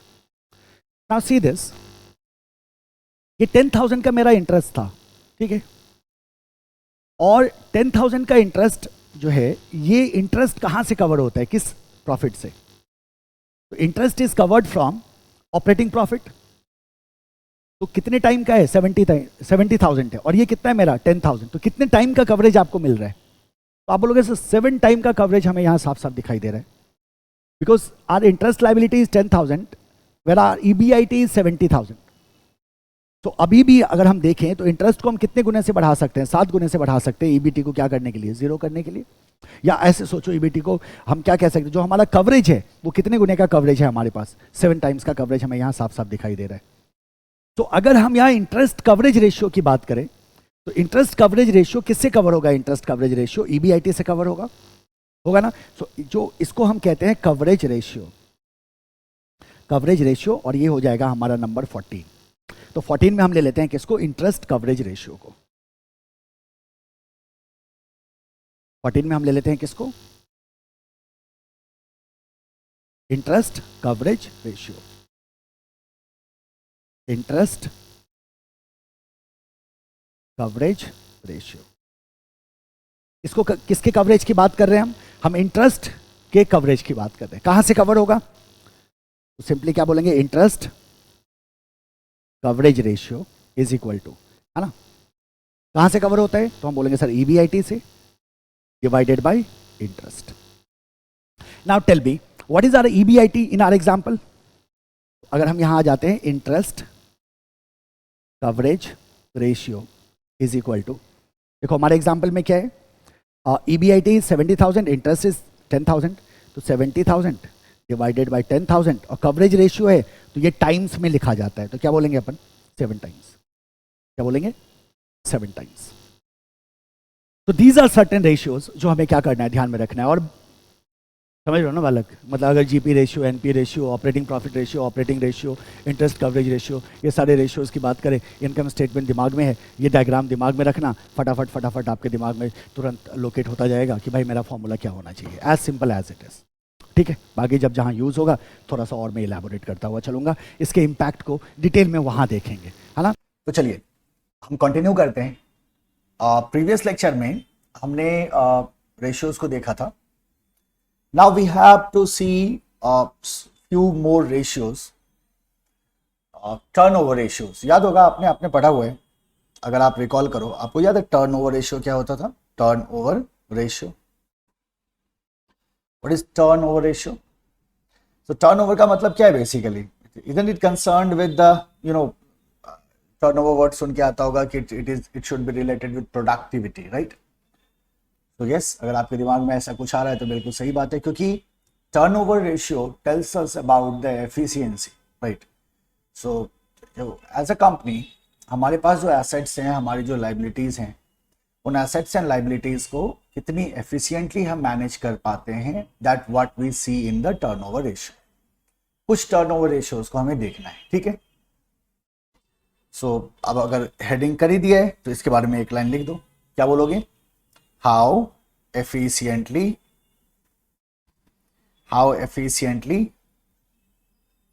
assets and liabilities are managed. This is what we have to see in the case of what? Turnover ratio. यही हमें क्या करना होता है? टर्नओवर रेशियो के केस में देखना होता है. हमारे प्रीवियस लेक्चर में हमारा 15 नंबर तक हम गए थे as far as ratio is concern. आज हम क्या करेंगे? 16th पे जाएंगे. ठीक है, चले आओ. सबसे पहले ले लो आप असेट्स टर्नओवर रेशियो को. Assets turnover ratio. तो हमने क्या कहा कि टर्नओवर रेशियो का मतलब होता है that how efficiently assets and liabilities are managed by the company. So when we talk of the assets turnover ratio, तो how efficiently assets are managed to do what? तो आप कहते हो sir to generate sales. So whenever we have to see the turnover ratio, तो किसके respect में देखना होगा? सेल्स के रिस्पेक्ट में देखना होगा। सो हमारा फॉर्मूला बड़ा सिंपल बनता है, assets turnover ratio is equal to sales upon assets multiplied to 100। Sales upon assets multiplied to 100, ठीक है। Sales upon assets multiplied to 100, ये हमारा क्या हो गया? फॉर्मूला। अब इसका एग्जांपल मुझे बताने की जरूरत नहीं है आपको, है ना, सिंपल है, सिंपल तरीके से इसको ध्यान में रखना है। लाइकवाइज अगर मैं आपसे कहूं fixed asset turnover ratio, can you tell me how can you write the fixed asset turnover ratio? क्या बोलोगे? Fixed asset turnover ratio is equal to, numerator पे क्या रखना है? Sales divided by fixed assets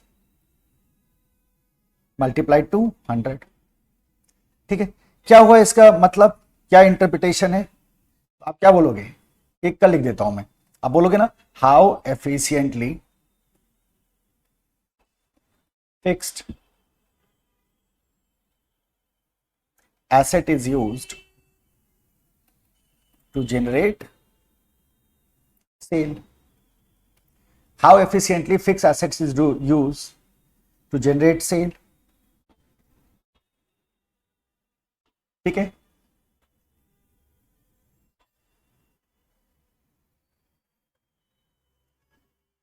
how efficiently fix asset is used to generate sale, और इसको इसमें add कर लो, और इन्वेस्टमेंट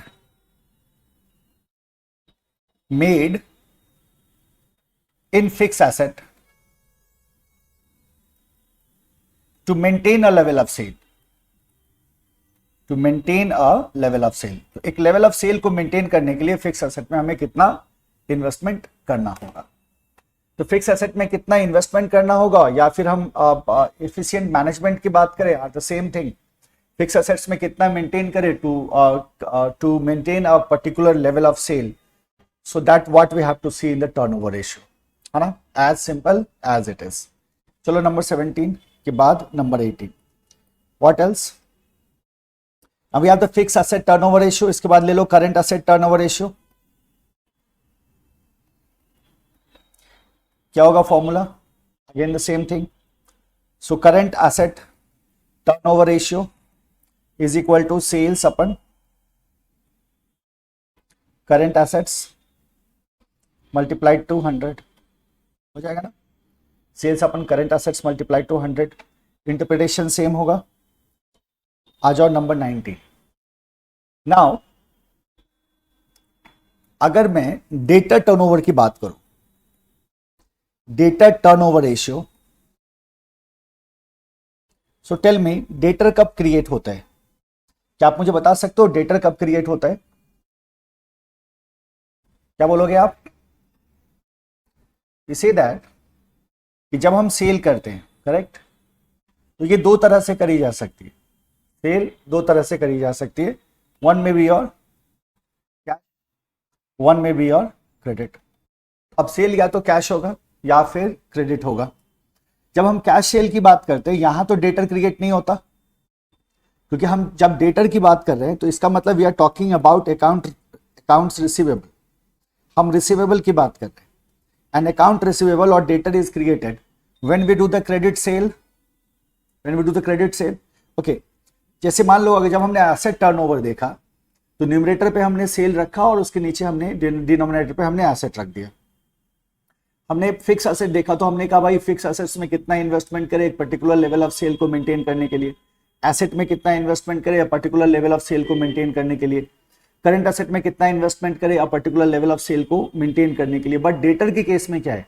डेटर के केस में हम पूरा सेल लेंगे क्या? नहीं ले सकते। क्यों नहीं ले सकते? क्योंकि सेल दोनों तरह का हो सकता है, कैश सेल भी हो सकता है, क्रेडिट सेल भी हो सकता है। तो जाहिर सी बात है जब हम डेटर का फॉर्मूला टर्नओवर का देखेंगे तो instead of sale we have to take the credit sale, है ना, पूरा सेल ना लेके जो मेरा डेटर टर्नओवर का फॉर्मूला होगा, डेटर टर्नओवर रेशियो, इसमें हम क्या कहेंगे, credit sale, credit sale divided by debtor multiplied to 100, ये हमारा फॉर्मूला हो जाएगा, क्योंकि इसमें हमें सिर्फ कौन सा पार्ट लेना है, क्रेडिट सेल वाला पार्ट लेना है, दैट्स इट। ठीक है, आ जाओ number 20। So now we will taking the inventory turnover ratio. Inventory turnover ratio.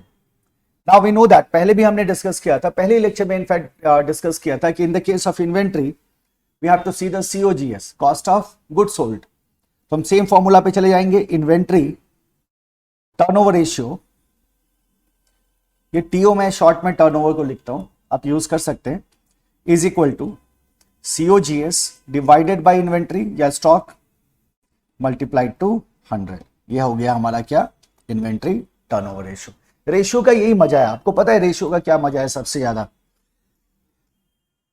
Ratio का क्या सबसे ज्यादा मजा है, रेशियो का सबसे ज्यादा मजा ये है कि अगर आप ध्यान से किसी भी रेशियो को देखते हैं एंड यू नो फंडामेंटल्स आपके स्ट्रांग हैं, लॉजिक को आप समझते हैं, तो ज्यादातर रेशियो को, फॉर्मूला को याद करने की आपको जरूरत ही नहीं है, बहुत आसानी से आप समझ सकते हैं कि इसमें किस तरह से हमें हम रेशियो को क्रिएट कर सकते हैं, बहुत इजी है रेशियो।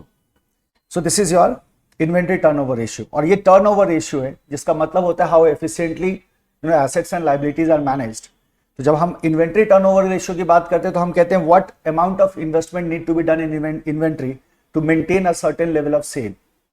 तो जो डिजायर्ड लेवल ऑफ सेल है हमारा है, उसमें उसको मेंटेन करने के लिए हमारी इन्वेंट्री क्या होगी। डेटर को हमने इसी तरह से देखा था, और बाकी हमने fix assets, current assets and assets को भी इसी तरह से देखा। तो these are certain turnover ratios what you have to keep in mind, this is it, है ना, इतना काफी है। बाकी बहुत ही बेसिक चीजें हैं वो आप ऑलरेडी जानते हो, और अगर कुछ नया है तो हम उसको क्या करेंगे, ड्यू कोर्स में डिस्कस करते हुए चलेंगे। तो ये था हमारा बेसिक्स का पहला पार्ट जिसमें हमने देखा था रेशियो एनालिसिस। चलते हैं सेकेंड पार्ट पे।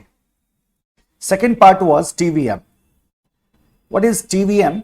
सो we say that time value of money, time value of money. अब बहुत बेसिक से अगर हम बात करें तो जरा सोचो इसके बारे में। मान लो यू आर गिवन 100 रुपीज, आपको 100 रुपए दिए जाते, ठीक है। अब ये एक बालक है जिसका नाम है लेट्स से बंटी। बंटी को 100 रुपए दिए गए, 100 रुपीज किसी ने दिए, ठीक है। अब बंटी को जब 100 रुपीज मिला, अब बंटी के पास दो ऑप्शन है, क्या कर सकता है बंटी, सोचो। बंटी के पास 3 ऑप्शन है। मान लो ये क्या करे, 100 रुपए का चॉकलेट खा ले, या ये 100 रुपए इन्वेस्ट कर दे, मान लो ये बैंक में रख दे या किसी कहीं भी क्या करे उसको डिपॉजिट कर दे in return of interest. Now that is quite possible, we know that. या फिर बंटी क्या करे, ये 100 रुपए, बंटी के पास एक गुल्लक है, उस गुल्लक में 100 रुपए को रख दे, या तो ये 100 रुपए का चॉकलेट खरीदे, या 100 रुपए कहीं लगा दे, पैसा इन्वेस्ट कर दे, या उसको गुल्लक में डाल दे। अब जरा तीनों सिनेरियो पे गौर करो। अगर इसने चॉकलेट खा के खरीद लिया तब तो कंज्यूम्ड हो गया, कंज्यूम्ड हो गया ना, तब तो अब ये जो 100 रुपया था ये क्या हो चुका है, ये कंज्यूम्ड हो चुका है, यानी कि यहां से किसी भी तरह का कोई रिटर्न नहीं आएगा। नहीं आएगा ना, तो ये तो बात ही खत्म होगी, हम तो इसकी बात ही नहीं कर रहे, ये पैसा तो यही खत्म हो गया। तो कल के डेट में इसके वैल्यू की हम बात क्या करें, टाइम वैल्यू ऑफ मनी का मतलब है कि पैसे का वैल्यू विद टाइम, पैसा रहेगा भविष्य के लिए तब तो फिर उसकी वैल्यू की बात करोगे ना। यहां कंज्यूम हो गया, वो तो मनी था, वो तो कैपिटल का तो यहां कॉन्सेप्ट ही नहीं आएगा। अब ये दो सिनेरियो हैं इसके पास। तो इसने क्या किया, आज लेट्स से आज 0 ईयर पे इसने गुल्लक में पैसे रख दिए। कितने रखे गुल्लक में पैसे, 100 रुपए रख दिए। 1 साल के बाद जब ये अपने गुल्लक से पैसे निकालेगा तो क्या वो 100 रुपए का 200 रुपए हो जाएगा? गुल्लक में क्या पैसा डबल हो जाएगा? आप बोलोगे नहीं सर, गुल्लक में रखा रखा पैसा डबल थोड़ी होता है। यानी कि जब 1 साल के बाद वो वहां से पैसा निकालता है तो अभी भी इस पैसे का जो वैल्यू है वो 100 है, राइट। दूसरा सिनेरियो हमारा इन्वेस्टमेंट का है। अगर इसी को बंटी इन्वेस्ट कर रहा है, 0 ईयर पे क्या किया इसने, इन्वेस्ट कर दिया। तो इसने अपने एक दोस्त को वो पैसा उधार दे दिया 10% के इंटरेस्ट रेट पे, एनुअल पर एनम 10% के इंटरेस्ट रेट पे 100 रुपया क्या किया उसने, उसको उधार दे दिया। तो 1 साल के बाद अब बंटी को एक इंटरेस्ट अमाउंट मिलेगा ना। वो इंटरेस्ट अमाउंट क्या होगा, वो इंटरेस्ट अमाउंट हो जाएगा 100 का 10%। 100 का 10% मतलब क्या हो गया, ₹10। और प्रिंसिपल अमाउंट कितना था, प्रिंसिपल अमाउंट कितना था, ₹100। तो अब बंटी को मिलेगा टोटल ₹110। कितना मिल गया बंटी को, 110 मिला। ये तब मिला जब इसने इस पैसे को क्या किया था, इन्वेस्ट किया था। यही पॉसिबिलिटीज है ना। अब जरा सोचो आप इस बात को कि ये जो 100 रुपये है आज, फ्यूचर में इसका वैल्यू कितना है, 100 रुपये ही है। तो क्या जो बाइंग पावर आज था इस 100 रुपये का, क्या ये बाइंग पावर सेम रहेगा इस 100 रुपये का 1 साल के बाद? ये चॉकलेट जो 100 रुपये का आज मिला है, क्या ये फ्यूचर में यही सेम रहता है? हम कहते हैं नहीं। होता क्या है कि जो इफेक्टिव वैल्यू है मनी का वो डिक्रीज होता है विद टाइम। तो जो परचेजिंग पावर है, जो परचेजिंग पावर है वो क्या होता है, रिड्यूस हो जाता है। परचेजिंग पावर गेट रिड्यूस्ड, कम हो जाता है परचेजिंग पावर। साथ ही साथ पैसे का वैल्यू क्या होता है, चेंज होता है ड्यू टू इन्फ्लेशन। इन्फ्लेशन की वजह से पैसे का क्या होता है, परचेजिंग पावर घट रहा है। क्यों घट रहा है, क्योंकि इन्फ्लेशन बढ़ा। और जब इन्फ्लेशन बढ़ेगा तो जो वैल्यू आज इसका 100 रुपये का है, और आज अगर आप कोई सामान 100 रुपये में खरीद पा रहे हो, तो पता चल रहा है 1 साल के बाद वही सामान 110 रुपये में बिक रहा है। तो क्या आप उसे अपने 100 रुपये से खरीद पाओगे जो आपने गुल्लक से निकाला था? जवाब है नहीं। यानी कि उसका वैल्यू क्या हो गया, कम हो गया। Now this is what we have to see in the case of what, time value of money. Time value of money. और ये जो आपने देखा ना कि करंट प्राइस मेरा 100 रुपया था यहां investment, at the end of 1 year we got 110, right. So this also we have to understand कि जब हम 0 ईयर पे बात कर रहे हैं, सो this is my present value of the money and this is my future value. इस case में भी यही है कि जो आज 0 ईयर पे है वो मेरा प्रेजेंट वैल्यू है, और जो 1 पे होगा, भविष्य में होने जा रहा है वो, तो that will be our future value. So मोटा मोटी ये कहने की बात है कि time value of money is very important aspect, it's a very important principle of finance and that we have to understand. हमें बहुत डिटेल में नहीं जाना है, बहुत बेसिक तरीके से मैंने आपको समझाने की कोशिश करी है। एक सिंपल आइडिया दिमाग में रखना है, and we have to develop an understanding that how can we convert from present value to future value and future value to present value. Simple तरीका है ये। प्लस एक और बहुत इंपॉर्टेंट बात है जिसको हम कहते हैं cash flow.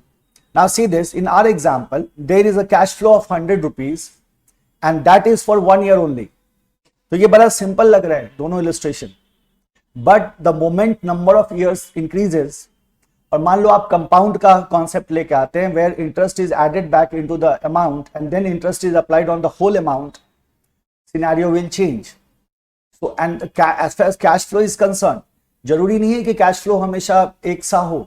There may be even cash flow, there may be uneven cash flow, there may be perpetual cash flow, there may be perpetual cash flow with a constant growth rate. So there may be various scenarios in the case of cash flow as well.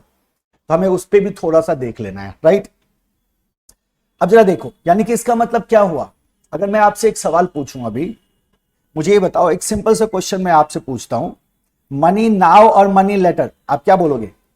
Money now और money letter कहने का मतलब, बंटी से मैंने पूछा, बंटी ये बताओ 100 रुपये मैं तुम्हें दे सकता हूं, ये 100 रुपये आज लोगे या 1 साल के बाद लोगे? तो बंटी का जवाब क्या होगा, टेल मी। वो हमेशा क्या कहेगा, मनी नाउ। क्यों कहेगा मनी नाउ? क्योंकि हम जानते हैं with time value of money decreases, ठीक है। For the same amount of money उसका जो इफेक्टिव वैल्यू है वो क्या होता है, डिक्रीज होता है। तो जाहिर सी बात है क्या कहेंगे हम, मनी नाउ। और ये मनी नाउ क्यों कह रहे हैं? तो आपके तो यही तो है सर राज, किसका? टाइम वैल्यू ऑफ मनी का। So when we have to convert future to present and present to future, तो सिंपल सा एक तरीका होगा हमारे पास, है ना, सिंपल सा एक तरीका होगा हमारे पास। We have the present value and we have the future value. जब हमें फ्यूचर वैल्यू से प्रेजेंट वैल्यू में कन्वर्ट करना होगा और जब हमें प्रेजेंट वैल्यू से फ्यूचर वैल्यू में कन्वर्ट करना होगा,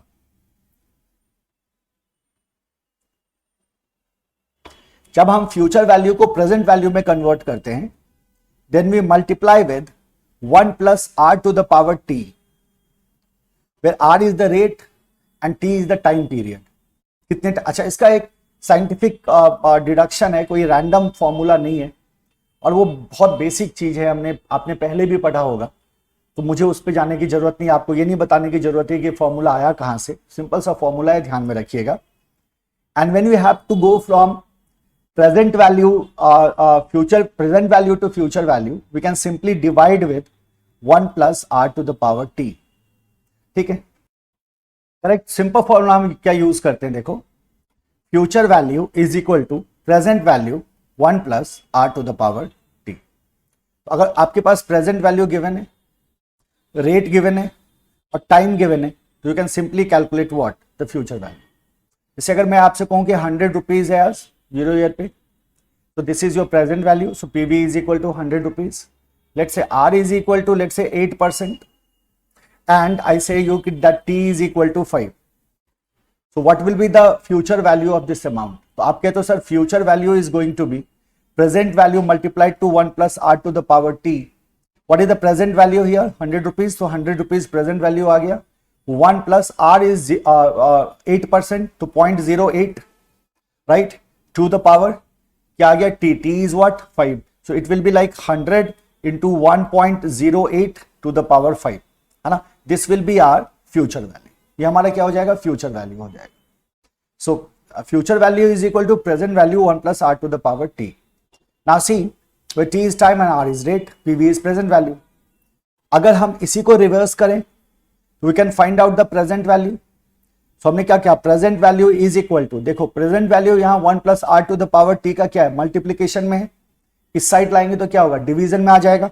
सो it will be like future value divided by 1 plus R to the power T, correct.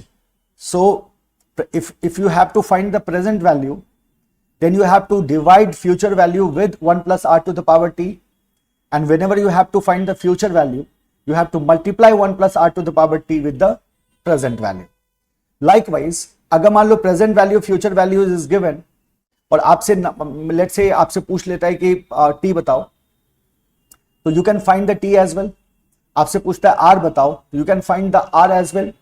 Normal mathematical operation आपको यूज करना होगा और आप आसानी से क्या कर सकते हैं? फाइंड आउट कर सकते हैं, ठीक है। सो दीज आर 2 फॉर्मूला, तो उसको क्या करना है? आपको ध्यान में रखना है, ओके।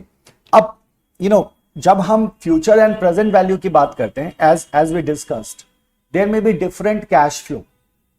सो क्या हमारे पास डिफरेंट कैश फ्लोज हैं जिसके आधार पे हमारा कैलकुलेशन होगा? और ये बहुत सिंपल है, हमारा कोर फॉर्मूला यही है, इसी के आधार पे होगा। और ध्यान से कैश फ्लो को एक बार देख लो, बहुत ज्यादा आपको यहां रिसर्च करने की जरूरत ही नहीं होगी। लुक, आर कैश फ्लो में भी even cash flow, cash flow को शॉर्ट में हम सी से डिनोट कर देते हैं, या for better understanding you can keep it like C F, लेकिन फॉर्मूला में मैं सी ही यूज करूंगा। Cash flow will be denoted by C, ठीक है। We have even cash flow, we have uneven cash flow, or we may have perpetual cash flow, correct, or may have perpetual cash flow with constant growth rate,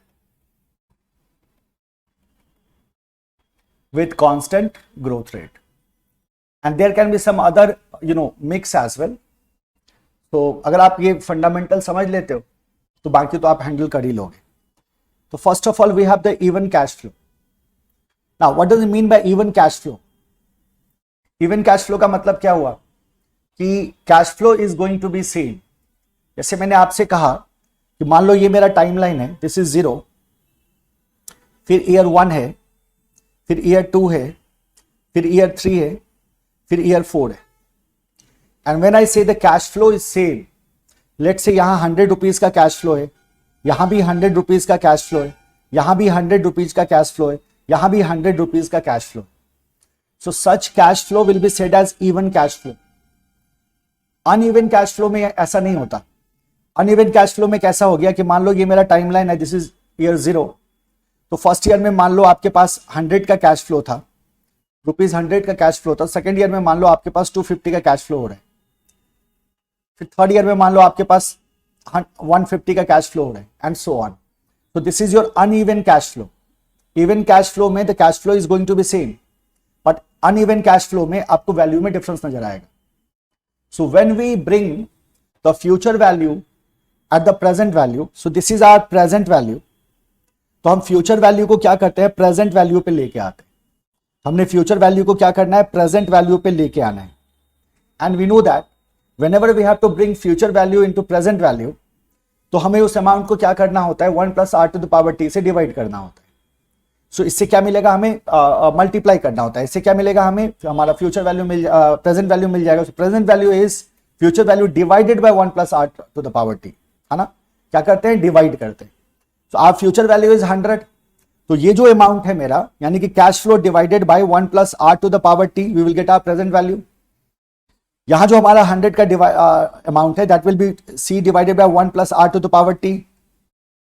now what is important here is same for third year and same for what, fourth year. इस तरह से हम क्या कर सकते हैं, we can bring it to the present value. ठीक है, याद होगा, आपने जानते होगे आप इसको। लेकिन जब हम, अच्छा इसमें कैश फ्लो क्या है, कैश फ्लो इज सेम, है ना। कैश फ्लो क्या है, सेम है। 100 का कैश फ्लो यहाँ है, 100 का कैश फ्लो, फिर आगे के ईयर्स में भी 3, 4, 5 में आप देखोगे at the end of the year we let's say show the cash flow. तो ये 100 हो गया, 100 हो गया, 100 हो गया। तो और मान लो 4 या 5 की हम बात कर रहे हैं, तो accordingly you will see that कि this is the end of the period. और सबके वैल्यू को हम क्या कर सकते हैं, we can bring it to the present value. So ये है आपका इवन कैश फ्लो। तो जब इवन कैश फ्लो होता है, क्योंकि ये कैश फ्लो का जो अमाउंट है हमारा, वो क्या है, सेम है। So in this condition, when we have to calculate the present value, we can simply multiply the cash flow with the present value। क्योंकि सेम अमाउंट है, इवन कैश फ्लो है, तो यही है ना सिनेरियो ऑफ व्हाट, एन्युटी। सो हम क्या करते हैं, प्रेजेंट वैल्यू एन्युटी फैक्टर को हम यूज कर लेंगे, and from this we will be able to calculate our present value. So cash flow multiplied to present value annuity factor। annuity factor क्यों लिया हमने, what is PVAF, आप कहते हैं present value annuity factor। ये given होगा, calculate करना वैसे बहुत इजी है। इससे हम क्या करेंगे, मल्टीप्लाई करेंगे, we will get our present value। But in the case of uneven cash flow, this will change।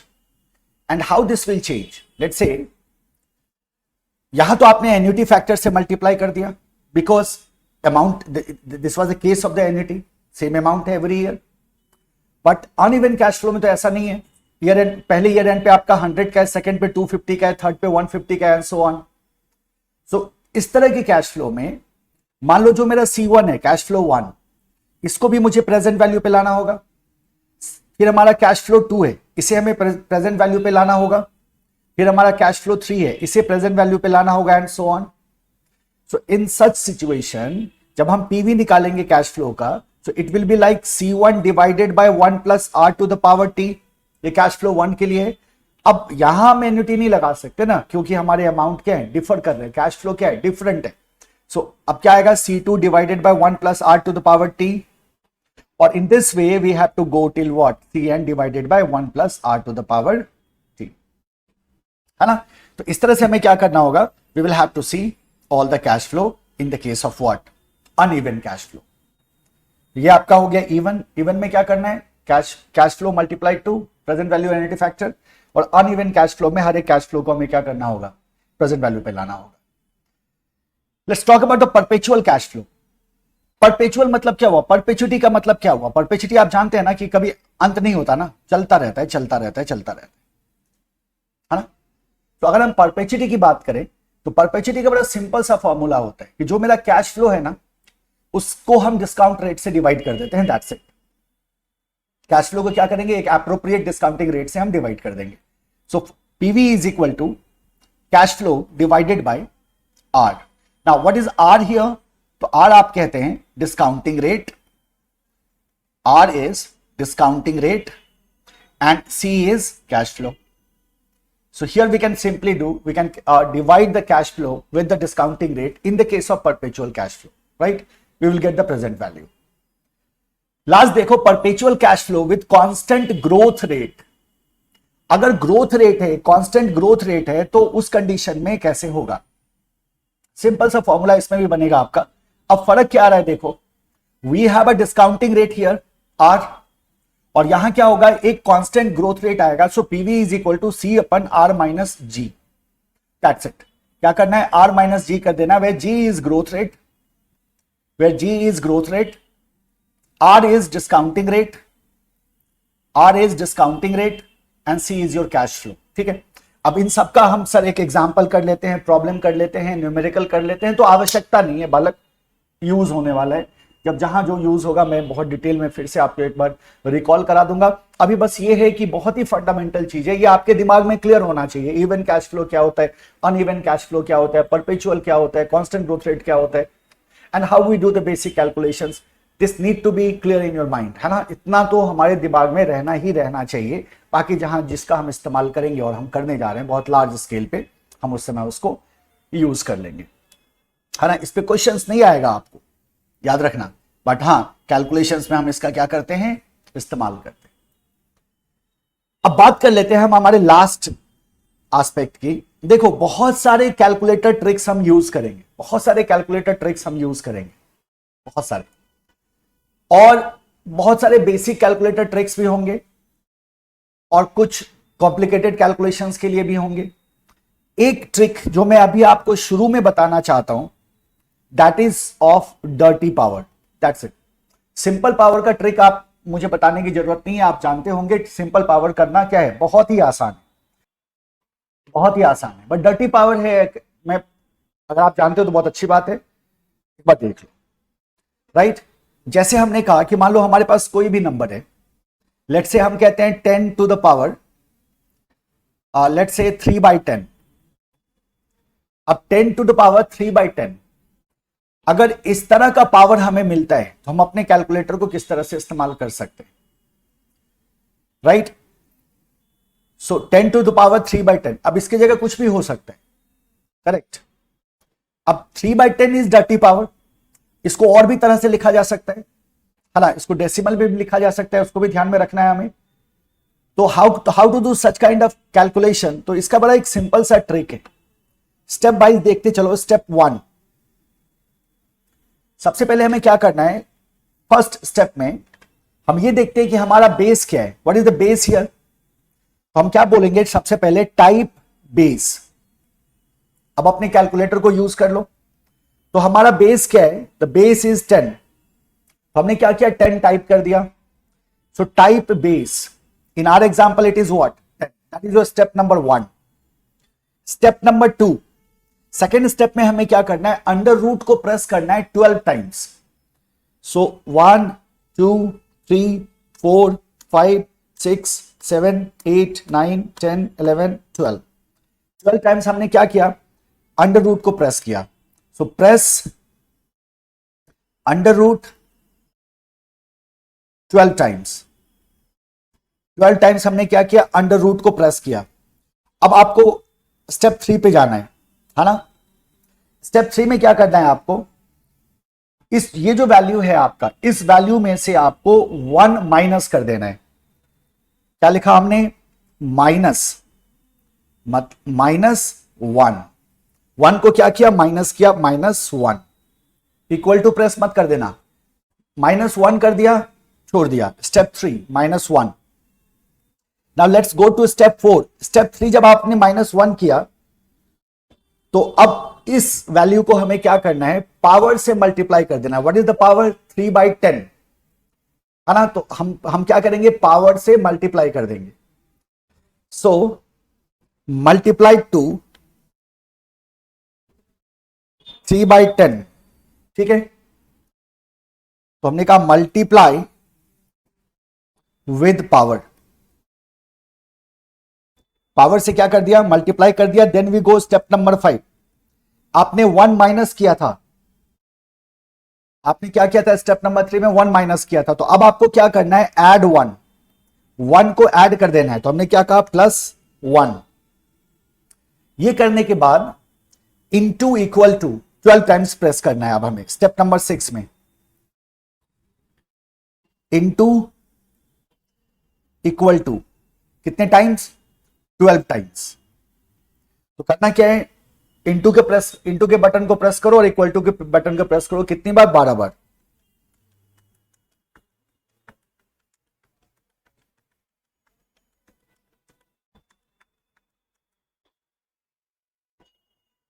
Right, ये जो वैल्यू आपका आएगा that will be the answer, that will be the answer. तो ये आपका क्या है, this is a short trick, this is a short trick, this is a trick जो डर्टी पावर में आपको यूज करना है प्राइमरीली, इसको ध्यान में रखना। बाकी सारे ट्रिक्स में आपको इन द कोर्स मैं आपको बताता चलूंगा, दैट्स इट। बेसिक का कोई अंत नहीं है ना। तो ये आपके फंडामेंटल कॉन्सेप्ट्स थे। कुछ रेशियोज को ध्यान में रखिएगा इनिशियली, है ना। ये डर्टी पावर का ट्रिक याद रखना, इसको ये हमारे को यूज आएगा। और आपने टाइम वैल्यू का आपको रिफ्रेश हो गया होगा मेमोरी कि टाइम वैल्यू का कॉन्सेप्ट क्या होता है। नाउ सी बालक,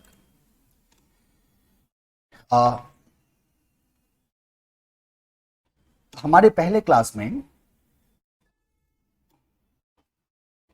we have seen the syllabus, right? We have seen the syllabus, we have seen our chapters.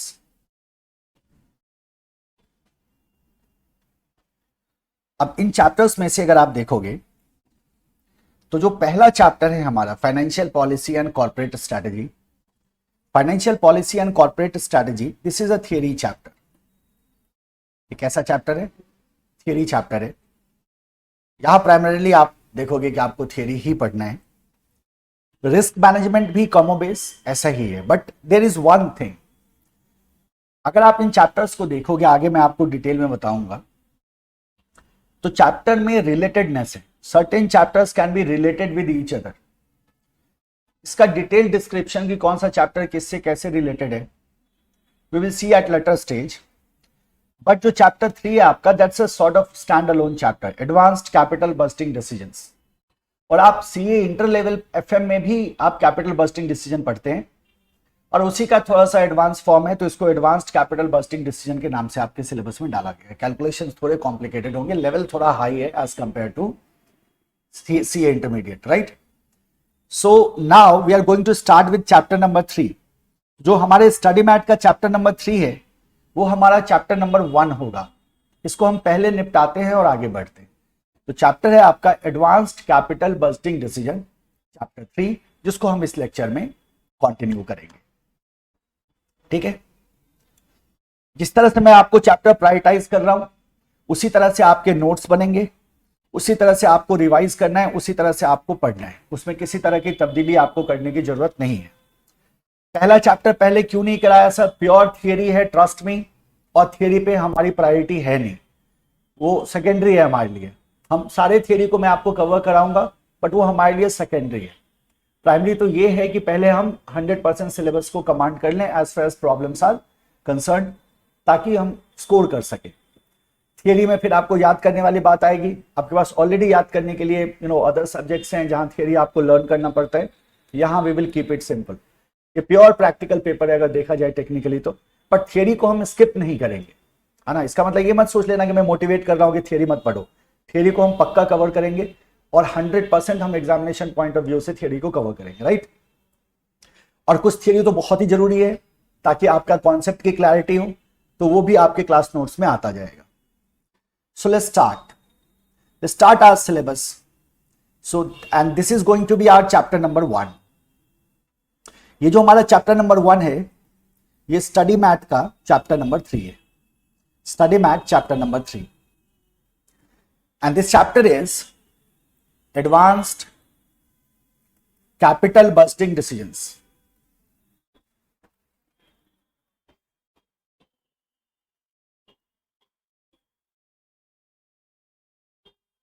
Okay, let's begin.